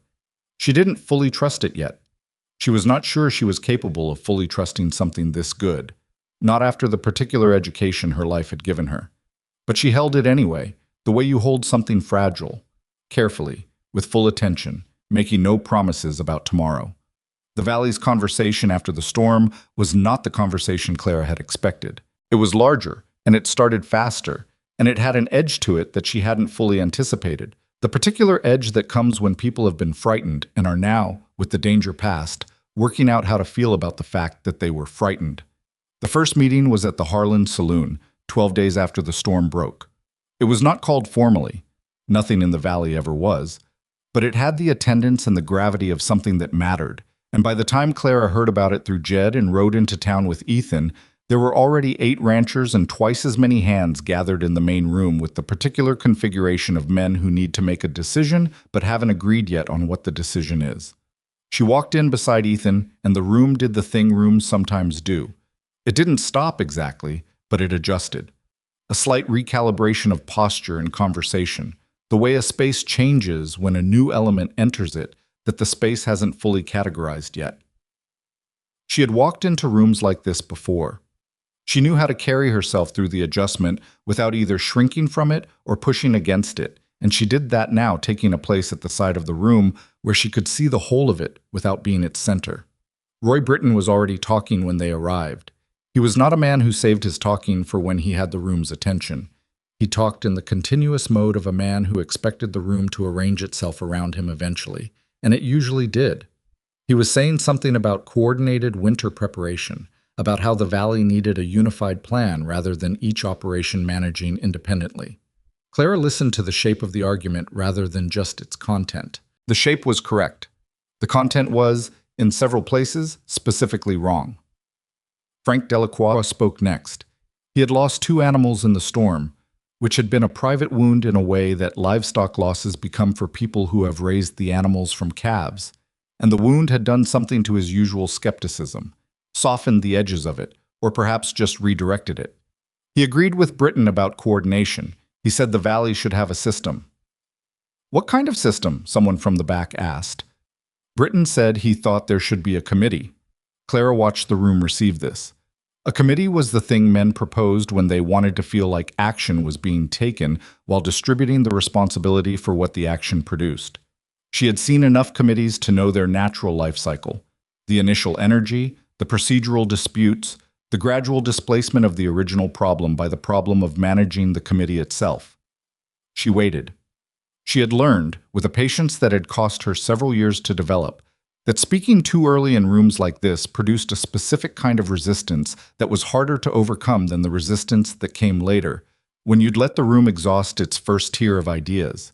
Ethan caught her eye from across the room. She gave him a small nod that meant not yet. Garrett spoke up from near the window.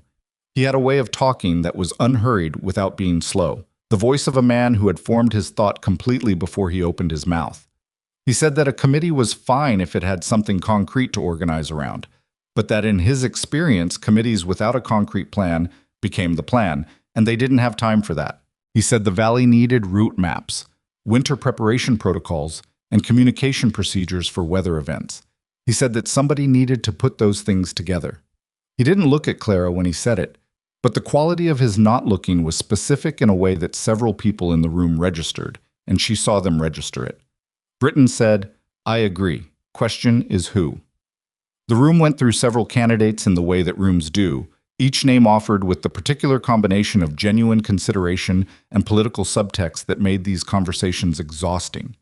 One name led to discussion of that person's operations performance. Another led to a digression about the feed supply issue that had been a separate but related problem. Clara let it run. Then Jed said, without preamble, from where he was standing near the door, Clara Whitmore got 41 cattle off a ridge trail in a blizzard at night. She had the routes mapped before anyone else knew there was a problem. Her operation didn't lose a single animal. He stopped. The room was quiet. I'm not sure what else you need in terms of qualifications. The silence that followed was the kind that has a temperature. This one was not cold exactly, but it had an unresolved quality, a collection of competing impulses, agreement, resistance, habit, the specific discomfort of a room being pushed toward a conclusion it hadn't reached on its own timeline. Harold Stitch said nothing. He was in the far corner, and he had said nothing since Clara had arrived, and his nothing was louder than most people's something. Roy Britton said, "The Callahan operation." "The Callahan-Whitmore operation," Ethan said, from across the room, with the particular flat clarity of a man correcting a factual error. "The partnership is documented with the circuit clerk." Britton looked at Ethan.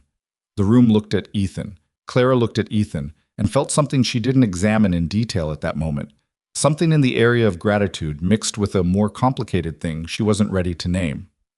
"All right," Britton said in the tone of a man filing information. "The Callahan-Whitmore operation." He turned toward Clara. "What would you need to put together what Garrett's describing?" She had thought about this. She had been thinking about it since the morning after the storm broke, because the thinking had been available to her, and not thinking about it would have been a deliberate choice in the wrong direction. She had a specific answer, and she gave it specifically. What routes needed to be formally mapped, what preparation protocols could be standardized across operations, what communication system could work in the valley's geography for weather emergencies. She laid it out in 10 minutes with the same precision she'd used explaining grazing routes to Ethan in the spring, and when she finished, the room had the particular quality of a space where something practical has just replaced something theoretical. Garrett nodded once. Delacroix said, "That's workable." Britton said he'd want input on the northern route protocols, which Clara said was reasonable. The meeting ended without a committee. It ended with a working group, which was better, and with Clara's name attached to the coordination of it, which was what she'd been building toward since August. She walked out of the saloon into the cold January air and felt the specific vertigo of a person who has been working toward something for long enough that actually arriving at it produces a strange kind of disorientation. Not disappointment, just the adjustment of finding that the thing you'd been reaching for was reachable. Harold Stitch came out of the saloon behind her. She was aware of him before she heard him, the particular awareness she had developed over 3 years of paying attention to his presence in a room. She turned.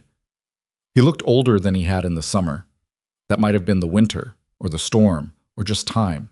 It was hard to separate those things.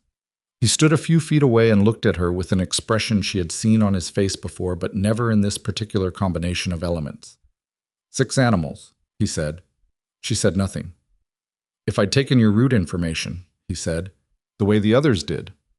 Possibly, she said. She wasn't going to hand him a certainty he hadn't earned. There are no guarantees in a storm like that one, but the exposure situation on your eastern holding was the same kind of problem as Britain's upper pasture. You might have saved some. He absorbed this without arguing it. Why didn't you come to me, he said. Before the storm. You went to Britain and Delacroix and the others. I sent Ethan to Britain and Delacroix, she said. Directly. She paused. I didn't come to you because the last time I brought you information about your operation, you looked at me like I'd said something offensive. That was 3 years ago, and you have been consistent since. He stood with this for a moment. His jaw worked the way it did when he was managing something difficult. You could have come anyway, he said, for the cattle. She looked at him. Yes, she said. I could have. She let that sit without adding to it. He looked away toward the mountains. The December blizzard had left them changed in small ways. A cornice collapsed here, a drainage line revealed there, the mountains doing what mountains do without consulting anyone's feelings about it. I owe you 6 animals, he said. It came out rough, the words resisting being said. You don't owe me anything, she said, but if you want to be part of the coordination system, you'll have to work with me directly. I don't have time to route everything through intermediaries. Another pause. She watched him work through it, this man who had spent 3 years making her invisible, and was now being asked to see her as the person coordinating the Valley's emergency response system. She didn't make it easier for him. She didn't make it harder. She just stood in the cold and waited. All right, he said. She nodded once. Then she went to find Ethan. The winter work on the coordination system took January and most of February. It was not glamorous work, and it was not simple work, and it required Clara to be in rooms with people who were still calibrating to the version of her that had emerged from the storm, which was different from the version they'd had before and required them to update categories that had been fixed for years.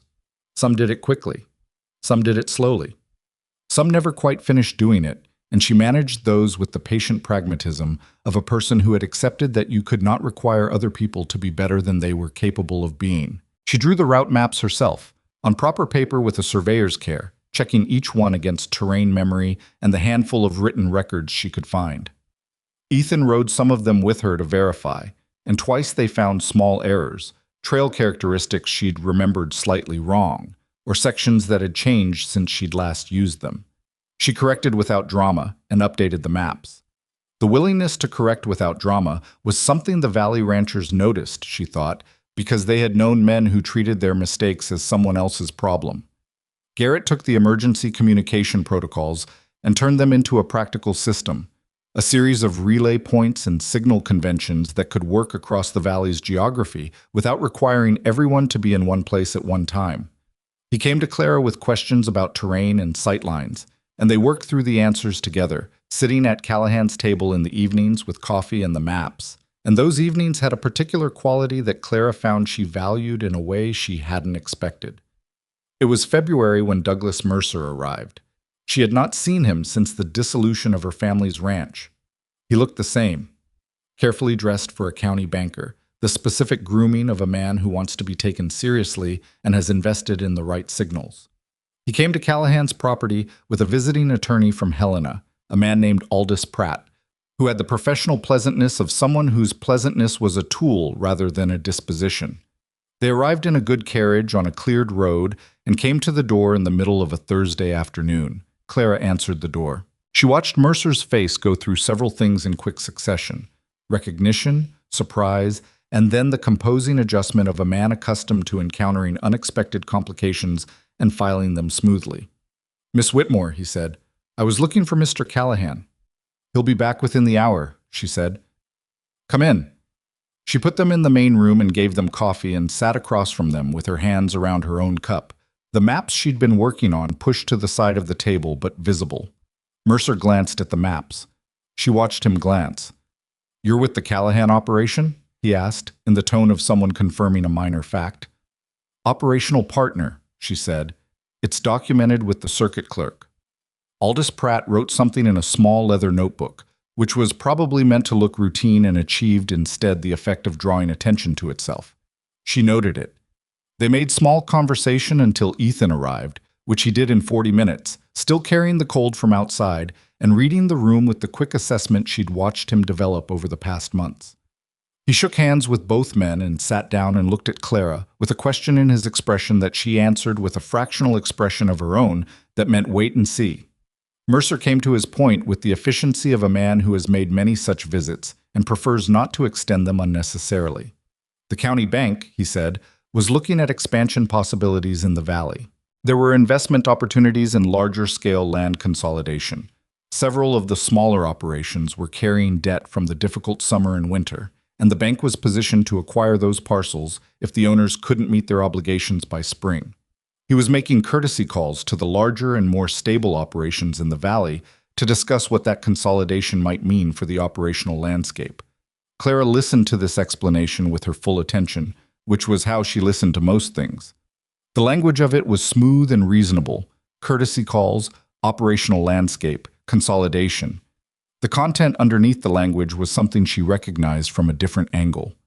"Which parcels?" she asked. Mercer looked at her with the slight pause of a man recalibrating who in the room is conducting the conversation. "Several of the smaller holders in the eastern section," he said. "Holland, Murdoch, the Malone operation." "What are their debt levels?" Another pause, slightly longer. "That's confidential banking information, Miss Whitmore." "Of course," she said. "But you mentioned they may not meet spring obligations. Is that a function of the storm losses or underlying structural debt?" Pratt's pen made another small notation. "Combination of factors," Mercer said. He was still smooth, still professionally pleasant, but there was something in his eyes now that had become more careful. "The bank is simply positioned to manage the situation in a way that's fair to all parties." Clara thought about Owen Halland, who had listened to her in the cold yard the night before the storm and moved his cattle and lost nothing. She thought about Hal Murdoch, who had asked two good questions and acted immediately. She thought about what their parcels meant to them. Not capital, not investment opportunity, but the particular thing that land is to people who have worked it and raised children on it and expected to die on it. She thought about her father signing papers across from Douglas Mercer. "I'd like to see the debt documentation on the Holland and Murdoch operations," she said, "if the bank is considering acquisition." Mercer put down his coffee cup. "You're not a creditor, Miss Whitmore. You don't have standing to request that documentation." "No," she said, "but the circuit clerk's office is a public record, and I have an interest in the operational stability of the Valley's grazing coordination system, which I'm currently developing with those ranchers as participants." She paused. "I also have a relationship with the county attorney in Harlan, who I've found to be interested in questions about the procedural transparency of debt acquisition processes." The room was quiet. Ethan was watching her with an expression she didn't look at directly because she needed to keep her attention on Mercer. Mercer said, "I'm not sure what you think you're implying." "I'm not implying anything," she said pleasantly. I'm being transparent about my interests, the way you've been transparent about yours. It seems like the right way to have this kind of conversation." Aldous Pratt closed his notebook. Mercer looked at her for a long moment. She held the look without effort. She had held harder looks from this man's predecessor versions. Harold Stitch on a Tuesday morning, the circuit court administrator who'd processed her father's dispossession, the county ranchers who'd laughed at her grazing plan in the summer. Douglas Mercer, in his good coat in Ethan Callahan's main room, was not the hardest look she'd held. He said, with the capped pleasantness of a man who has decided to withdraw and regroup, "I think we've covered what we came to cover. Mr. Callahan, we'll be in touch." They left. The sound of the carriage on the cleared road was the sound of something departing that hadn't finished with them yet. Ethan closed the door and turned around. He looked at Clara. "The county attorney," he said. "Bess Alderman's husband is the county attorney," she said. "He's a decent man, and she's told me he finds Mercer's acquisition patterns worth watching. I've never actually spoken to him about it directly." "But you would?" "Yes." Ethan sat down across from her. "Mercer was behind your father's ranch," he said. It was not a question. "He processed it," she said carefully. "The terms were what they were. I've never been able to establish that anything was improperly done." She paused. "I've also never been fully satisfied that nothing was." He was quiet for a moment. "What are you going to do?" "I'm going to talk to Owen Halland and Hal Murdoch," she said. "Not to alarm them, but to understand their actual debt situation and whether there's anything structurally wrong with what Mercer's positioning. And I'm going to talk to Bess about her husband." She looked at the maps on the table.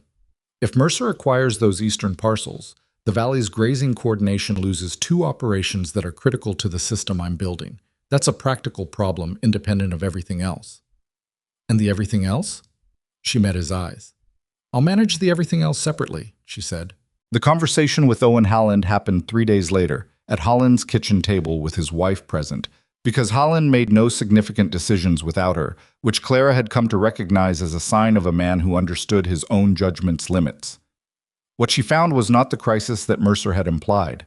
Holland had debt, a note from a year and a half ago, taken out to expand his hay storage, which had seemed prudent before the difficult summer, and was now sitting at an interest rate that was high but not predatory, with a spring repayment timeline that was difficult but not impossible, given a reasonable early sale of some of his winter calves. "Has Mercer approached you directly?" she asked. Holland's wife, whose name was Lena, and who had the careful attention of a woman who had learned to listen between words, said, "A man from his office came in November, before the storm. Said the bank was interested in discussing our long-term position." "What did you tell him?" "I told him we weren't interested in discussing it," Holland said. He seemed surprised. Clara thought about this. November was before the storm. Mercer's office had been moving through the valley before the blizzard made the smaller operations' vulnerabilities visible. The timing was patient in a way that told her something about how long this had been planned. "Don't sell," she said. "Not to Mercer, not to anyone connected to the county bank, not until you've had the note terms reviewed by an independent attorney. I can arrange the introduction if you want it."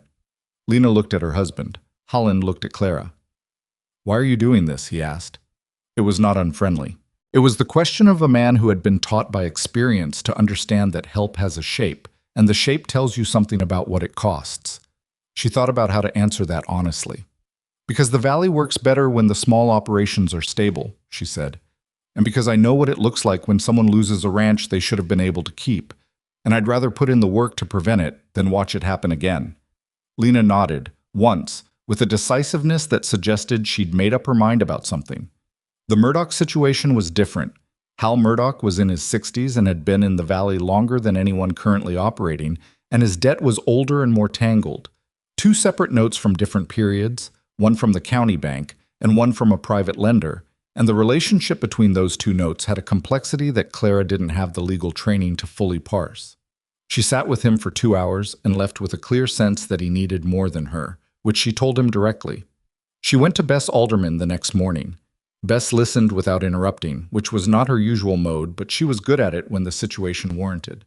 When Clara finished, Bess said, "Daniel has been watching Mercer's land acquisition patterns for 2 years.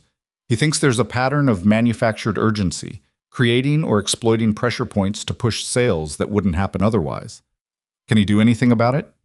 Depends on what's in the documentation, Bess said. He'd need to see the actual note terms for Murdoch's situation. If the interest has been modified without proper notification, or if there are acceleration clauses that weren't disclosed at signing, that's actionable. She looked at Clara with the particular directness she reserved for important things. You should come talk to him yourself. The meeting with Daniel Alderman happened on a Friday. He was a methodical man who asked precise questions and wrote down the answers in a way that told you he was going to use them, not just file them.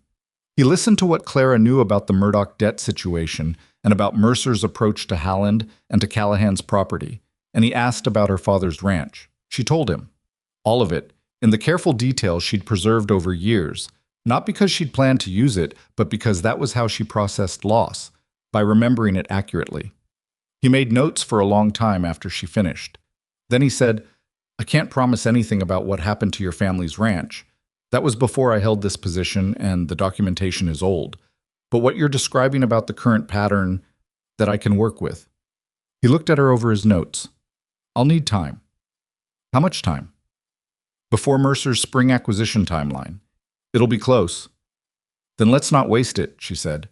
March arrived, and the valley began the particular work of thawing, the mud season, the fence repair, the careful assessment of what the winter had cost and what the spring required.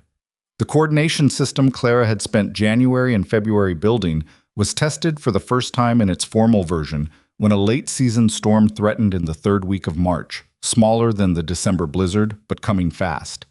The relay system Garrett had developed worked. Operations got word in time. 3 ranches that would have had exposed cattle moved them in a 12-hour window before the storm hit. It was not dramatic. It was not a rescue in the dark off a mountain trail. It was a system working the way systems are supposed to work, and the undramatic quality of it was the point. Roy Britton told Ethan at the saloon afterward that the valley owed Clara Whitmore a debt. Ethan relayed this to her, and she received it without comment, because the debt she was actually interested in was not the kind that got settled with acknowledgement at a saloon. She was thinking about the Mercer situation. She was thinking about Daniel Alderman and his notes and his timeline. She was thinking about Owen Halland and Lena's single decisive nod, and about Hal Murdoch's tangled notes and the old man's hands on the table while she'd explained what she'd found. She was thinking about her father's ranch in a way that was different from how she'd thought about it before. Not as a fixed loss to be carried, but as an open question that might, with time and the right circumstances, become something else. Not recovered. You couldn't recover that specific thing, but possibly answered, which was different from recovered and in some ways more useful. She was also, in the mornings when she woke in the east-facing room and the light came in the way it did, thinking about Ethan Callahan in a way that she no longer filed away quite as quickly as she used to. She thought about him the way you think about something that has been part of your daily landscape long enough that you've stopped pretending it isn't there. Not with the elaborate caution she'd maintained for most of a year, but with the honest recognition that she cared about him in a way that had grown past professional, and she had been knowing it for several months and managing it like a slow emergency. She hadn't said anything. She wasn't sure she was going to. The partnership was functioning, and the work was real, and the ground under it was more solid than any ground she'd stood on since she was 15 years old, and she knew, from intimate experience, how quickly solid ground could prove otherwise. She was not willing to put weight on something she hadn't tested, but in the evenings when they worked at the table with the maps and the accounts and the coffee, and Ethan said something that was quietly funny or asked a question that showed he'd been paying a different kind of attention, she let herself feel what she felt without immediately suppressing it. That was new. The feeling without suppressing. It was uncomfortable in a way that was not entirely unpleasant. On a Thursday afternoon in late March, Daniel Alderman came to Callahan's property himself, which told her the timeline before he said a word. He had the documentation on Hal Murdoch's notes. He had found what he'd been looking for, an acceleration clause in the county banknote that had not been disclosed at signing in terms that were at minimum procedurally irregular and at maximum actionable under county lending statutes. He had also found 2 other operations in the valley with similar clause structures in their Mercer Bank notes. I'm going to the state banking authority, he said. Next week. What does that mean for Murdoch's timeline? She asked. It puts a hold on any acquisition proceedings while the notes are under review. Mercer can't move on those parcels while there's an active regulatory question. He looked at her. It won't recover what's already been acquired, other operations, other years, but it stops the current process. She nodded. Ethan was at the table, and she felt him go still in the particular way he went still when something important was being said. What about the other two operations with similar clause structures? She asked. I'll be in touch with them directly, Alderman said. But I wanted you to know first. He paused. Because you're the one who brought this to me. After he left, the room held a particular quality of silence, the kind that follows news that is not quite good and not quite complete, but is something, a shift in a situation that has been fixed too long. Ethan said, Murdoch keeps his ranch. For now, she said, if the review goes the right way. She didn't let herself go further than that. She'd learned, after years of specific education, not to spend relief before it was earned. And Mercer? She thought about the question, about Douglas Mercer in his good coat, about the papers slid across desks with condolences attached, about the machinery of dispossession running smooth and quiet as a river eating its bank. Mercer has to deal with the state banking authority, she said. That's not nothing. Is it enough? She was quiet for a long moment. Outside, the March wind moved through the yard with the particular quality of late winter wind, the kind that has lost some of its conviction but hasn't decided yet to give up. The sound of it was familiar to her now, the specific acoustics of Callahan's yard, which she had come to know the way you come to know the sounds of a place you've decided to stay in. It's a start, she said. Things this size don't end in one move. But a start is what I've been working with for a long time. She looked at him. I know how to work with a start. He looked back at her. The evening light was the March kind, going gold earlier than it had any right to, and it was in his face in a way that made him look like a version of himself that was slightly less guarded than the daytime version. He had a guardedness that she recognized because she had the same thing, built by similar processes over different years. He said, Clara. Just her name. The way you say something when you've been holding it long enough that the only way forward is to put it down. She said, I know. Neither of them was entirely sure what the other one knew, but they sat there in the evening light with the maps between them and the sound of the yard outside and the knowledge that something had been acknowledged that they hadn't fully said yet, and the acknowledgement was enough for now, which was a thing Clara had not been able to say about many things in her life.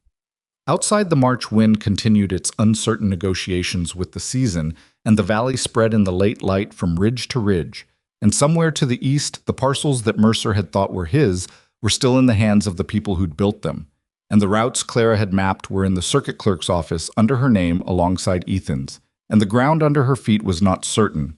It was never entirely certain, she had learned that the hard way, but it was hers, in the only way that land is ever truly yours, through the work of understanding it and the willingness to stand on it anyway.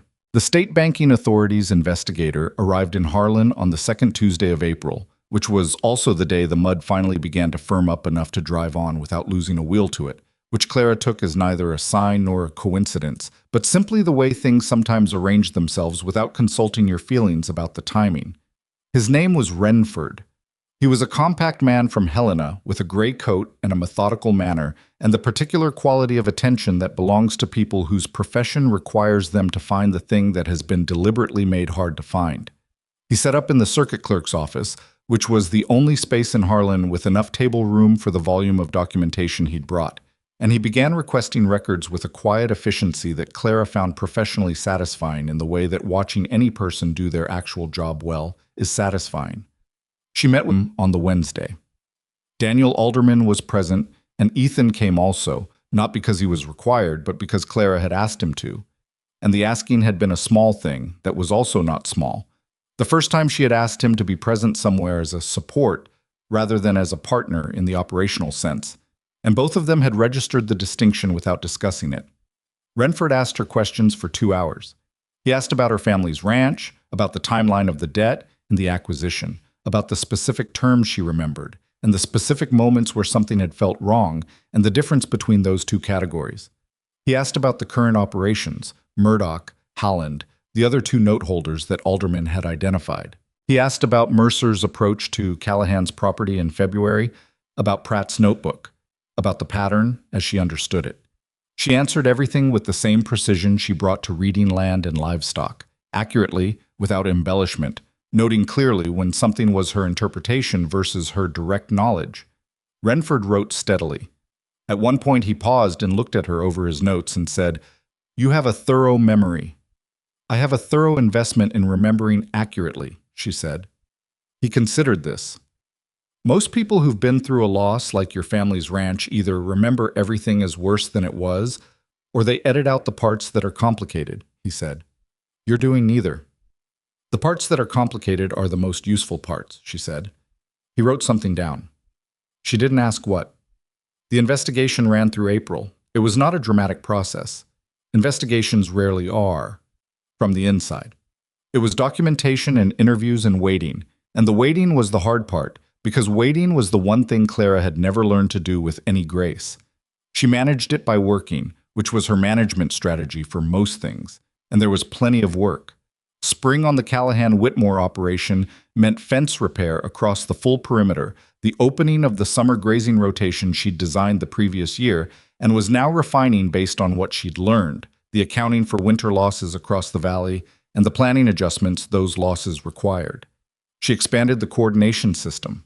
The storm protocol that had worked in March became a formal document, printed on proper paper and distributed to every operation in the valley that was part of the grazing network. She made 12 copies herself, sitting at the table in the evenings, and she noted without sentiment that the table had become a place where she worked and ate and talked and sometimes sat in silence with Ethan in the way that comfortable silences require a particular kind of familiarity to exist, the kind that builds over time without being summoned. She and Ethan had not, in the week since the March evening when something had been half said in the lamplight, done anything with the half saying. She was aware of it the way you're aware of an unfinished task, not anxiously, but with the background presence of something that has a claim on your attention. She thought sometimes that he was aware of it the same way. They had not talked about it directly, which was partly caution and partly the genuine preoccupation of two people in the middle of building something large and complicated that required most of their available attention. Or that was the version she told herself. The more honest version was that she was still, at some level, waiting for the thing that was good to reveal itself as something else. 3 decades of having ground shift under her feet had created a reflex that didn't care whether the current ground was solid. It prepared for the shift anyway. Roy Britton stopped her on the road to Harlan in the 3rd week of April.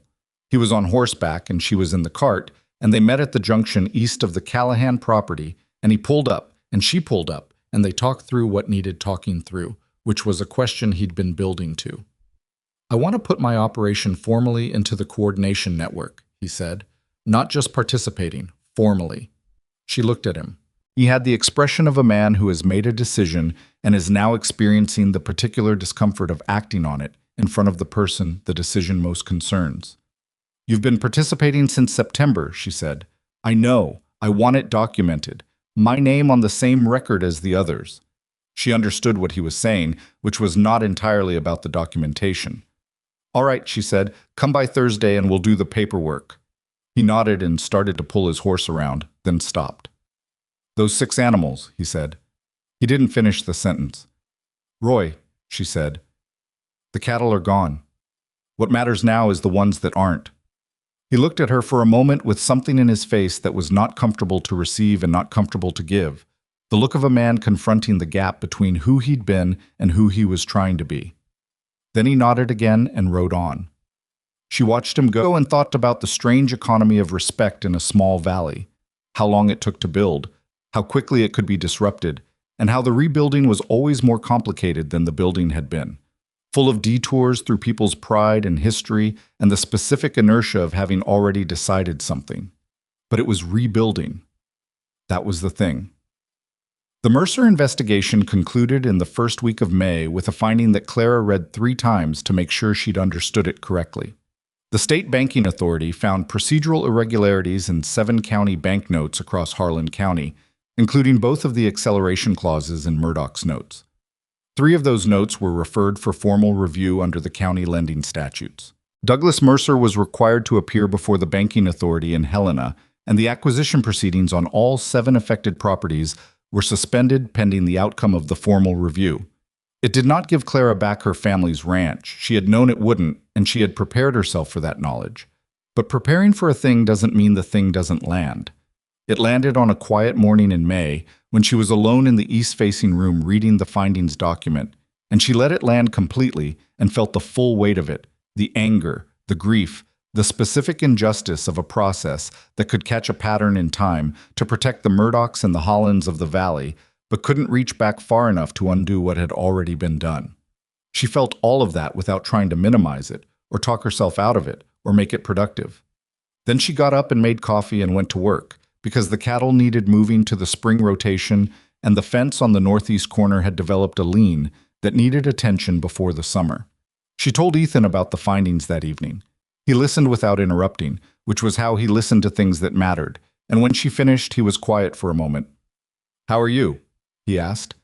Not that's good news, and not at least Murdoch keeps his land. Just how are you, which was the right question. "I'm complicated," she said honestly, "but I'm standing." "You're always standing," he said, and there was something in it, not admiration exactly, which would have been easier to receive, but something more like recognition, the acknowledgement of a specific fact about a specific person from someone who had watched enough to know. She looked at him. In the evening light, at the table where she'd spread so many maps and so many plans, with the coffee between them and the sound of the horses outside and the spring wind through the gaps, she kept meaning to recock. She thought about what it had cost her to stand, every version of it, the Tuesday in March with Harold Stitch, the saloon meeting in January, the Ridge Trail in the dark, all the smaller uncelebrated standings that nobody had witnessed, and that she'd never been able to show anyone because there was no one to show. She thought about the fact that Ethan had been watching some of them. Not all. He'd come late to the story, and a person's story doesn't wait for its witnesses.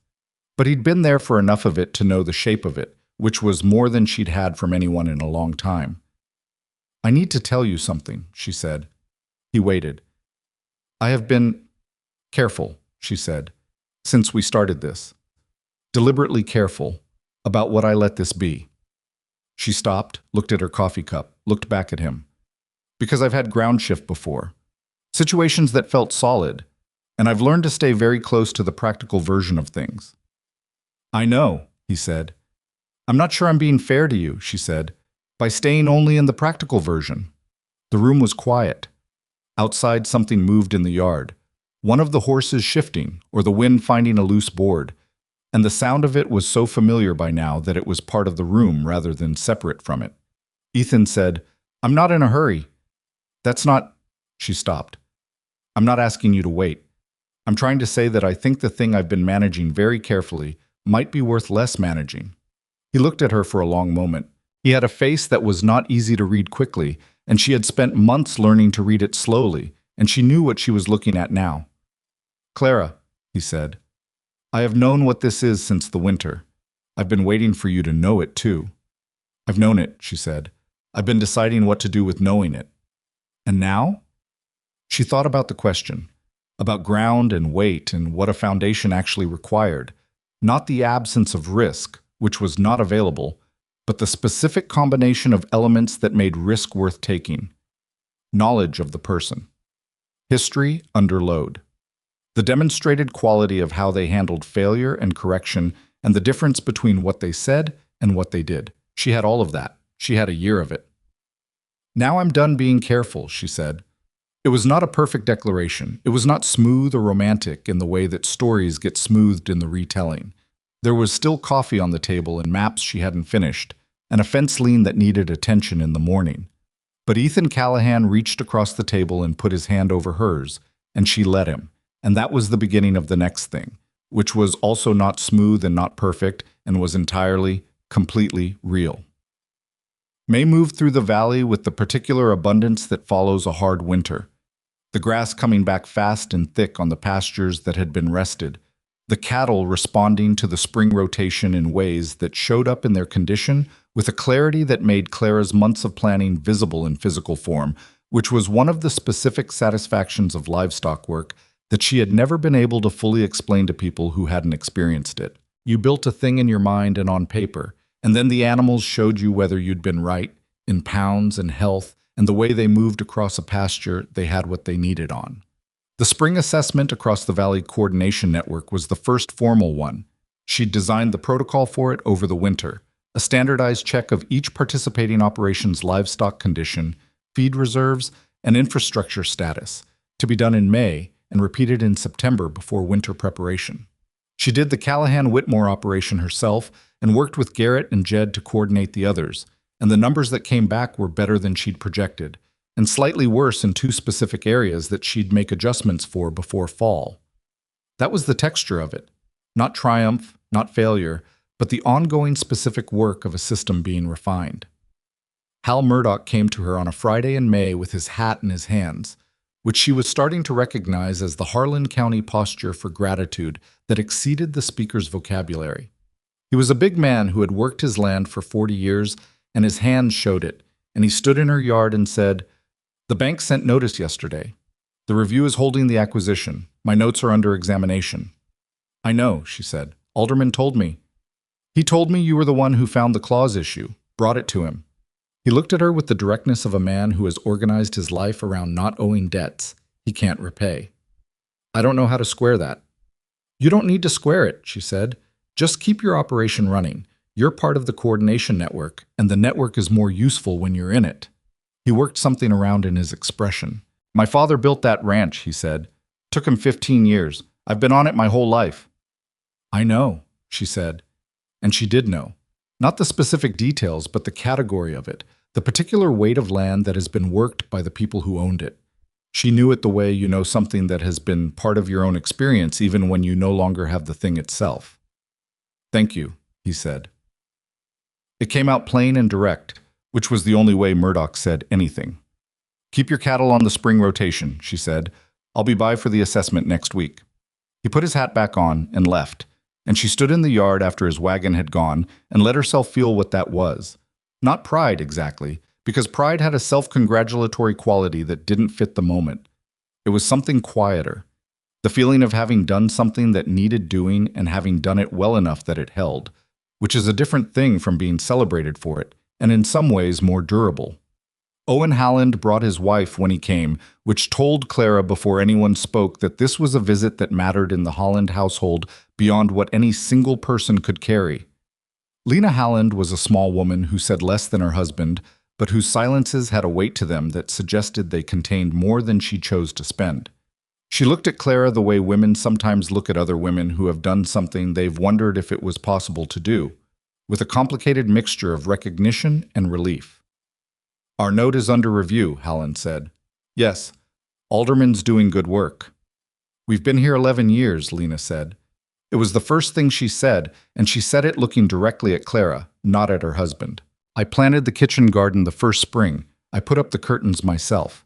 Our youngest was born in that house." Clara held her gaze. She knew what Lena was telling her, which was not information about curtains or gardens. "I know," she said. "I want you to know that we know what you did," Lena said. "Not just the note, all of it. The night before the storm, the roots, the coordination." She paused. "Women don't usually—" She stopped it again, looking for the right shape for the thing she was trying to say. "People here don't usually see what you see, and they don't usually do what you do with it. I want you to know someone noticed."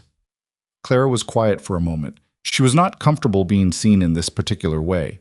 It required a kind of receptiveness she had largely decommissioned for practical reasons. But she recognized that refusing Lena Halland's acknowledgement would be its own kind of unkindness, and she was trying, slowly, to get better at receiving what was genuinely offered. "Thank you," she said. "That means something." Lena nodded once, satisfied, and went to admire the kitchen garden Clara had started on the east side of the property because she was a woman who understood kitchen gardens and knew them for what they were. Evidence that someone intended to stay. The formal banking authority proceeding against Mercer happened in Helena in June. Clara did not attend. It was not her proceeding, and Alderman was managing it capably. But she received the outcome in a letter that arrived on a Thursday morning and that she read at the table before Ethan was up. The 3 referred notes were found to carry undisclosed terms in violation of county lending statutes. The county bank was required to reissue those notes under corrected terms, with a reduction in the outstanding balances reflecting the improperly accrued interest. Douglas Mercer personally received a formal censure from the banking authority and was placed under a 2-year supervised review of all new lending activity in Harlan County. The acquisition proceedings on all 7 affected properties were permanently suspended. It was not everything. Clara had known it would not be everything. Mercer was still the county bank, still the man across the desk, still the machinery that had processed her father's dispossession years ago and would go on processing other things she might not be in a position to catch. A censure and a supervised review were not justice in the full sense. They were a restraint, and restraints were impermanent and required ongoing maintenance and could be loosened when attention moved elsewhere. But the Murdaughs kept their ranch, the Hollands kept theirs, the 2 other operations kept theirs, and Douglas Mercer knew now that the valley had people in it who were paying attention in ways that had consequences. That was not nothing. She had learned over the course of her life to resist the pressure to call something nothing, just because it wasn't everything. Nothing and not everything were not the same category, and conflating them was a kind of despair she couldn't afford. She put the letter down and made coffee and stood at the east window while the morning light came in the way it always came in, generous and specific and entirely indifferent to whether she was ready for it. And she thought about her father.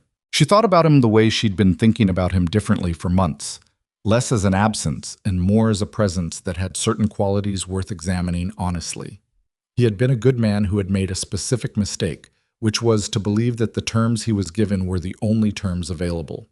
He had not had anyone to help him read the shape of the machinery he was up against. He had signed the papers alone in a room with Douglas Mercer and a man not unlike Aldous Pratt, and he had not known what to look for. She had not been able to change what happened to him, but she had changed what happened to the Murdaughs and the Hallands, and she had changed the conditions under which Mercer operated in this valley going forward.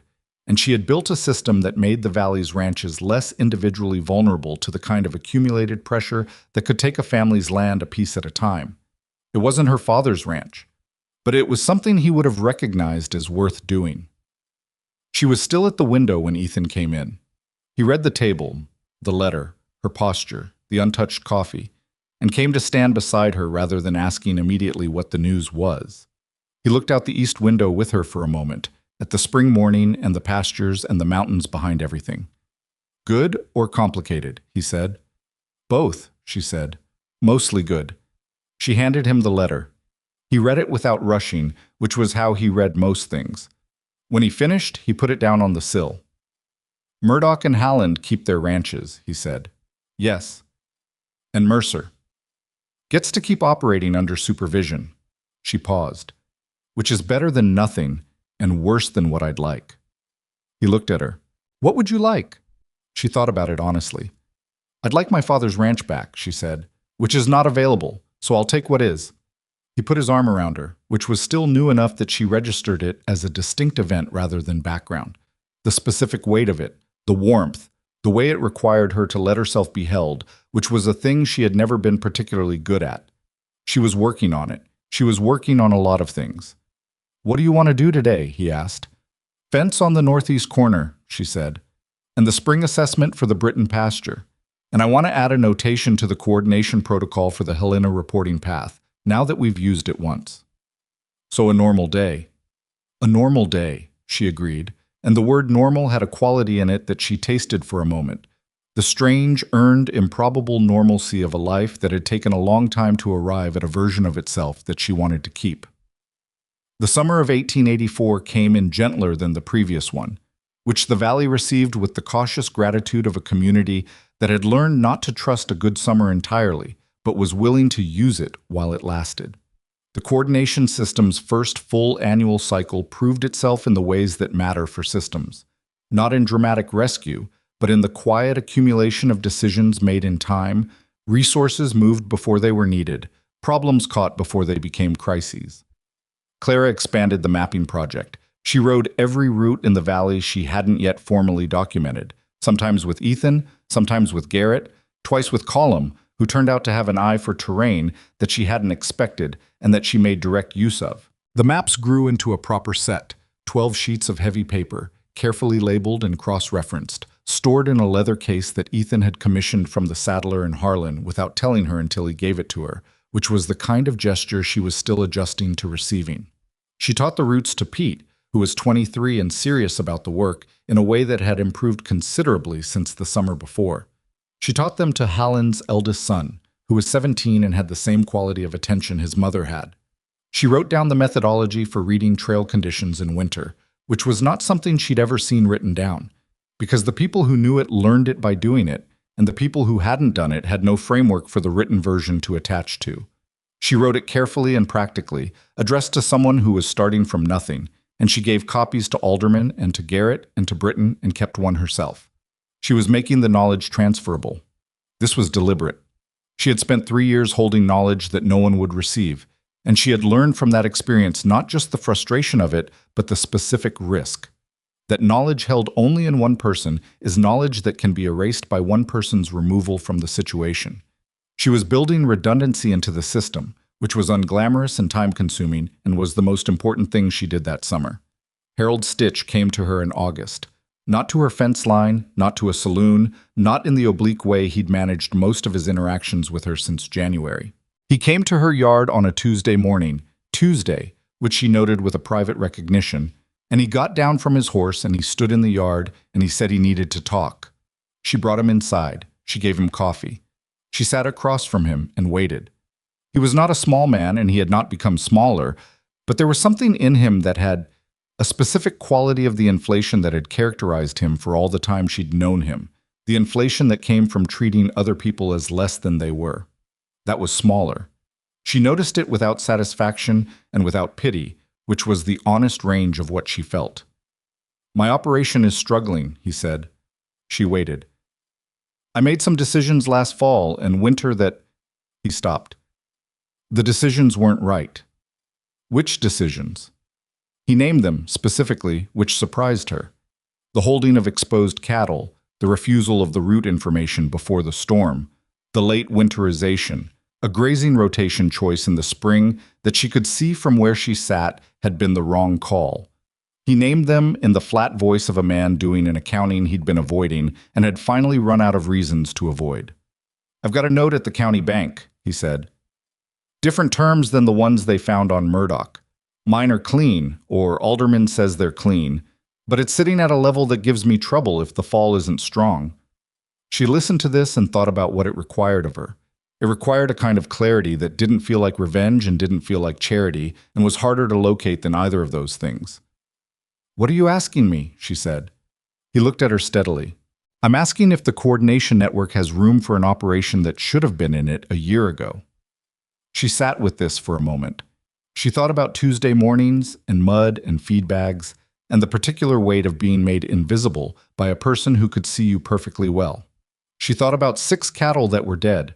She thought about the valley coordination system and what it was for, not for the ranchers who deserved it, which was not a determination any useful system could make, but for the land and the animals and the stability of an entire community's way of living. "Yes," she said, "it has room." He nodded. Something moved across his face that was not quite relief and not quite gratitude, and was probably the complicated thing those two become when they arrive in the company of an acknowledgement that you've behaved badly, and the person you've behaved badly toward has declined to hold it against you in the ways they could have. "The spring rotation protocol," she said, pulling the relevant map from the leather case. "Your eastern pasture has been worked too hard for 3 years. You need to rest it through September and use the secondary northern access I documented in March." She spread the map on the table. "Here. This is your drainage pattern, and this is the rotation I'd recommend for fall." He leaned forward and looked. He asked one question about the timing, which was a good question. She answered it specifically. He looked at the map for a moment longer, then at her. "You're going to just—" He stopped. "I'm going to do my job," she said, "which is the coordination of this valley's grazing operations. You're part of this valley." She paused. "What you do with that is your business." He left an hour later with the rotation documentation in hand. She watched him go and felt the particular tiredness that follows the expenditure of the kind of generosity that costs something. Not the easy generosity of giving what you can spare, but the harder kind that requires you to set something down that you'd had good reasons to hold. She didn't pretend it was clean. It wasn't clean. There was a version of herself that would always carry a specific knowledge of what Harold Stitch had said on a Tuesday morning in March. And that knowledge didn't evaporate because she'd given him a map. But she had made a decision long ago. She thought it was somewhere on that first drive back to Stitches, in the cold mud of early spring, the decision slowly forming in her like something taking shape, that her life was going to be defined by what she built, not by what had been done to her. Those two things could coexist, the anger and the building, the loss and the map. That was the actual human condition, not the tidy version where you healed and moved on, but the complicated version where you carried things and built things simultaneously, using both hands. September came with the usual urgency. The fall assessment of the coordination network was her first formal one, and she ran it with the same precision she'd applied to the spring assessment, noting what had improved and what hadn't, and making the adjustments accordingly. The Callahan-Whitmore operation had had its best season.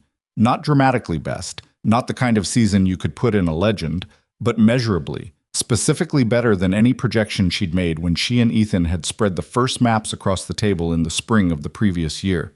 The herd was well conditioned. The infrastructure was sound. The grazing rotation had done exactly what she'd designed it to do. She stood at the north pasture fence on a September afternoon and looked at the cattle grazing on land that was hers. Not entirely, not without the weight of the partnership document and the knowledge that she'd built on Ethan's capital as much as her own skill, but hers in the way that counted, the way you earn a thing through the sustained, unglamorous work of understanding it and caring for it and being willing to keep going when it was harder than you'd planned. Ethan came to stand beside her. He had a way of appearing in a space without announcing himself that she had come to associate with him specifically, the particular quality of his presence being more about steadiness than about entrance. "What are you thinking?" he said. "I'm thinking about my mother's kitchen garden," she said. He waited. "She grew it every year, even when we didn't have enough water for it, even when the summer was bad and the well was low." She said a kitchen garden was a statement of intent. She looked at the cattle on the pasture. "I think that's what all of this is, a statement of intent." He was quiet for a moment. "To stay?" "To stay," she said, "and to keep building, and to not let the fact that it could still go wrong stop me from treating it as though it's real." She glanced at him sideways. "That's harder than it sounds." "I know," he said. "I'm not done being afraid of it," she said honestly.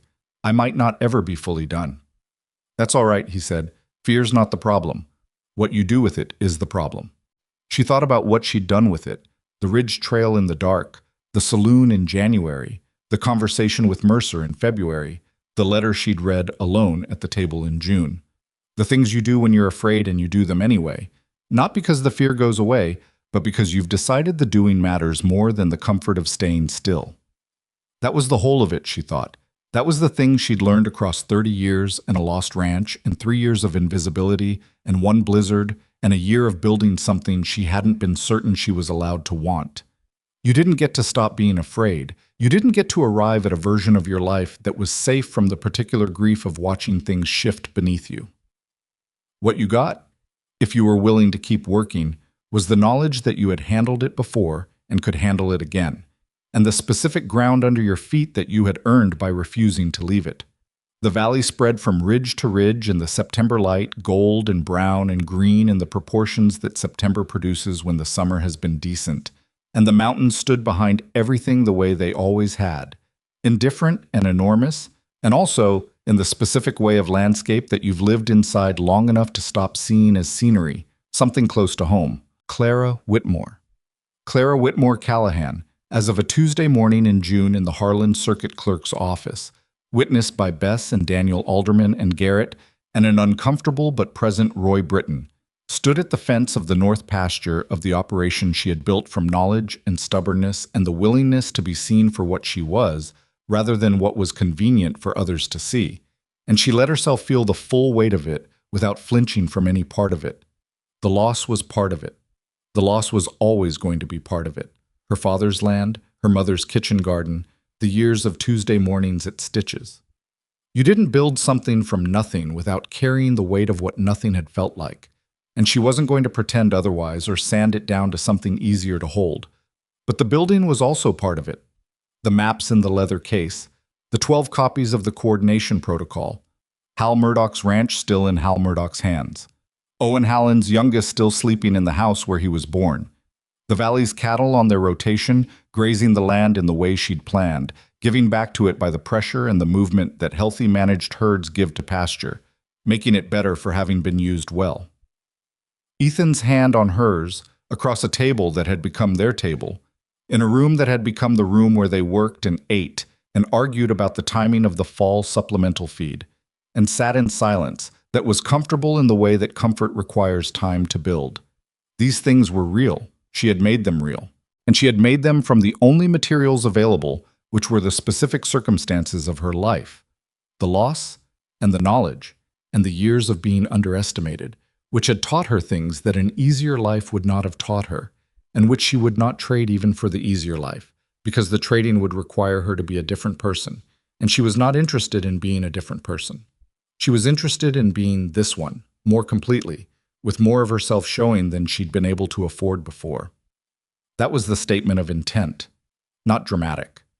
Not a declaration you could put on a banner or simplify into a lesson that fit neatly onto a single idea. It was the daily, accumulated, imperfect work of a person who had decided that her life was worth building seriously and who had found, after a long time, the ground to build it on. The September light moved across the pasture the way light does when it has no particular agenda, slowly, fully, touching everything it touched with the same indifferent generosity. The cattle grazed, the mountains stood, the valley held its breath in the way it held it every September, waiting to see what winter would bring. Clara Whitmore Callahan was not afraid of the winter.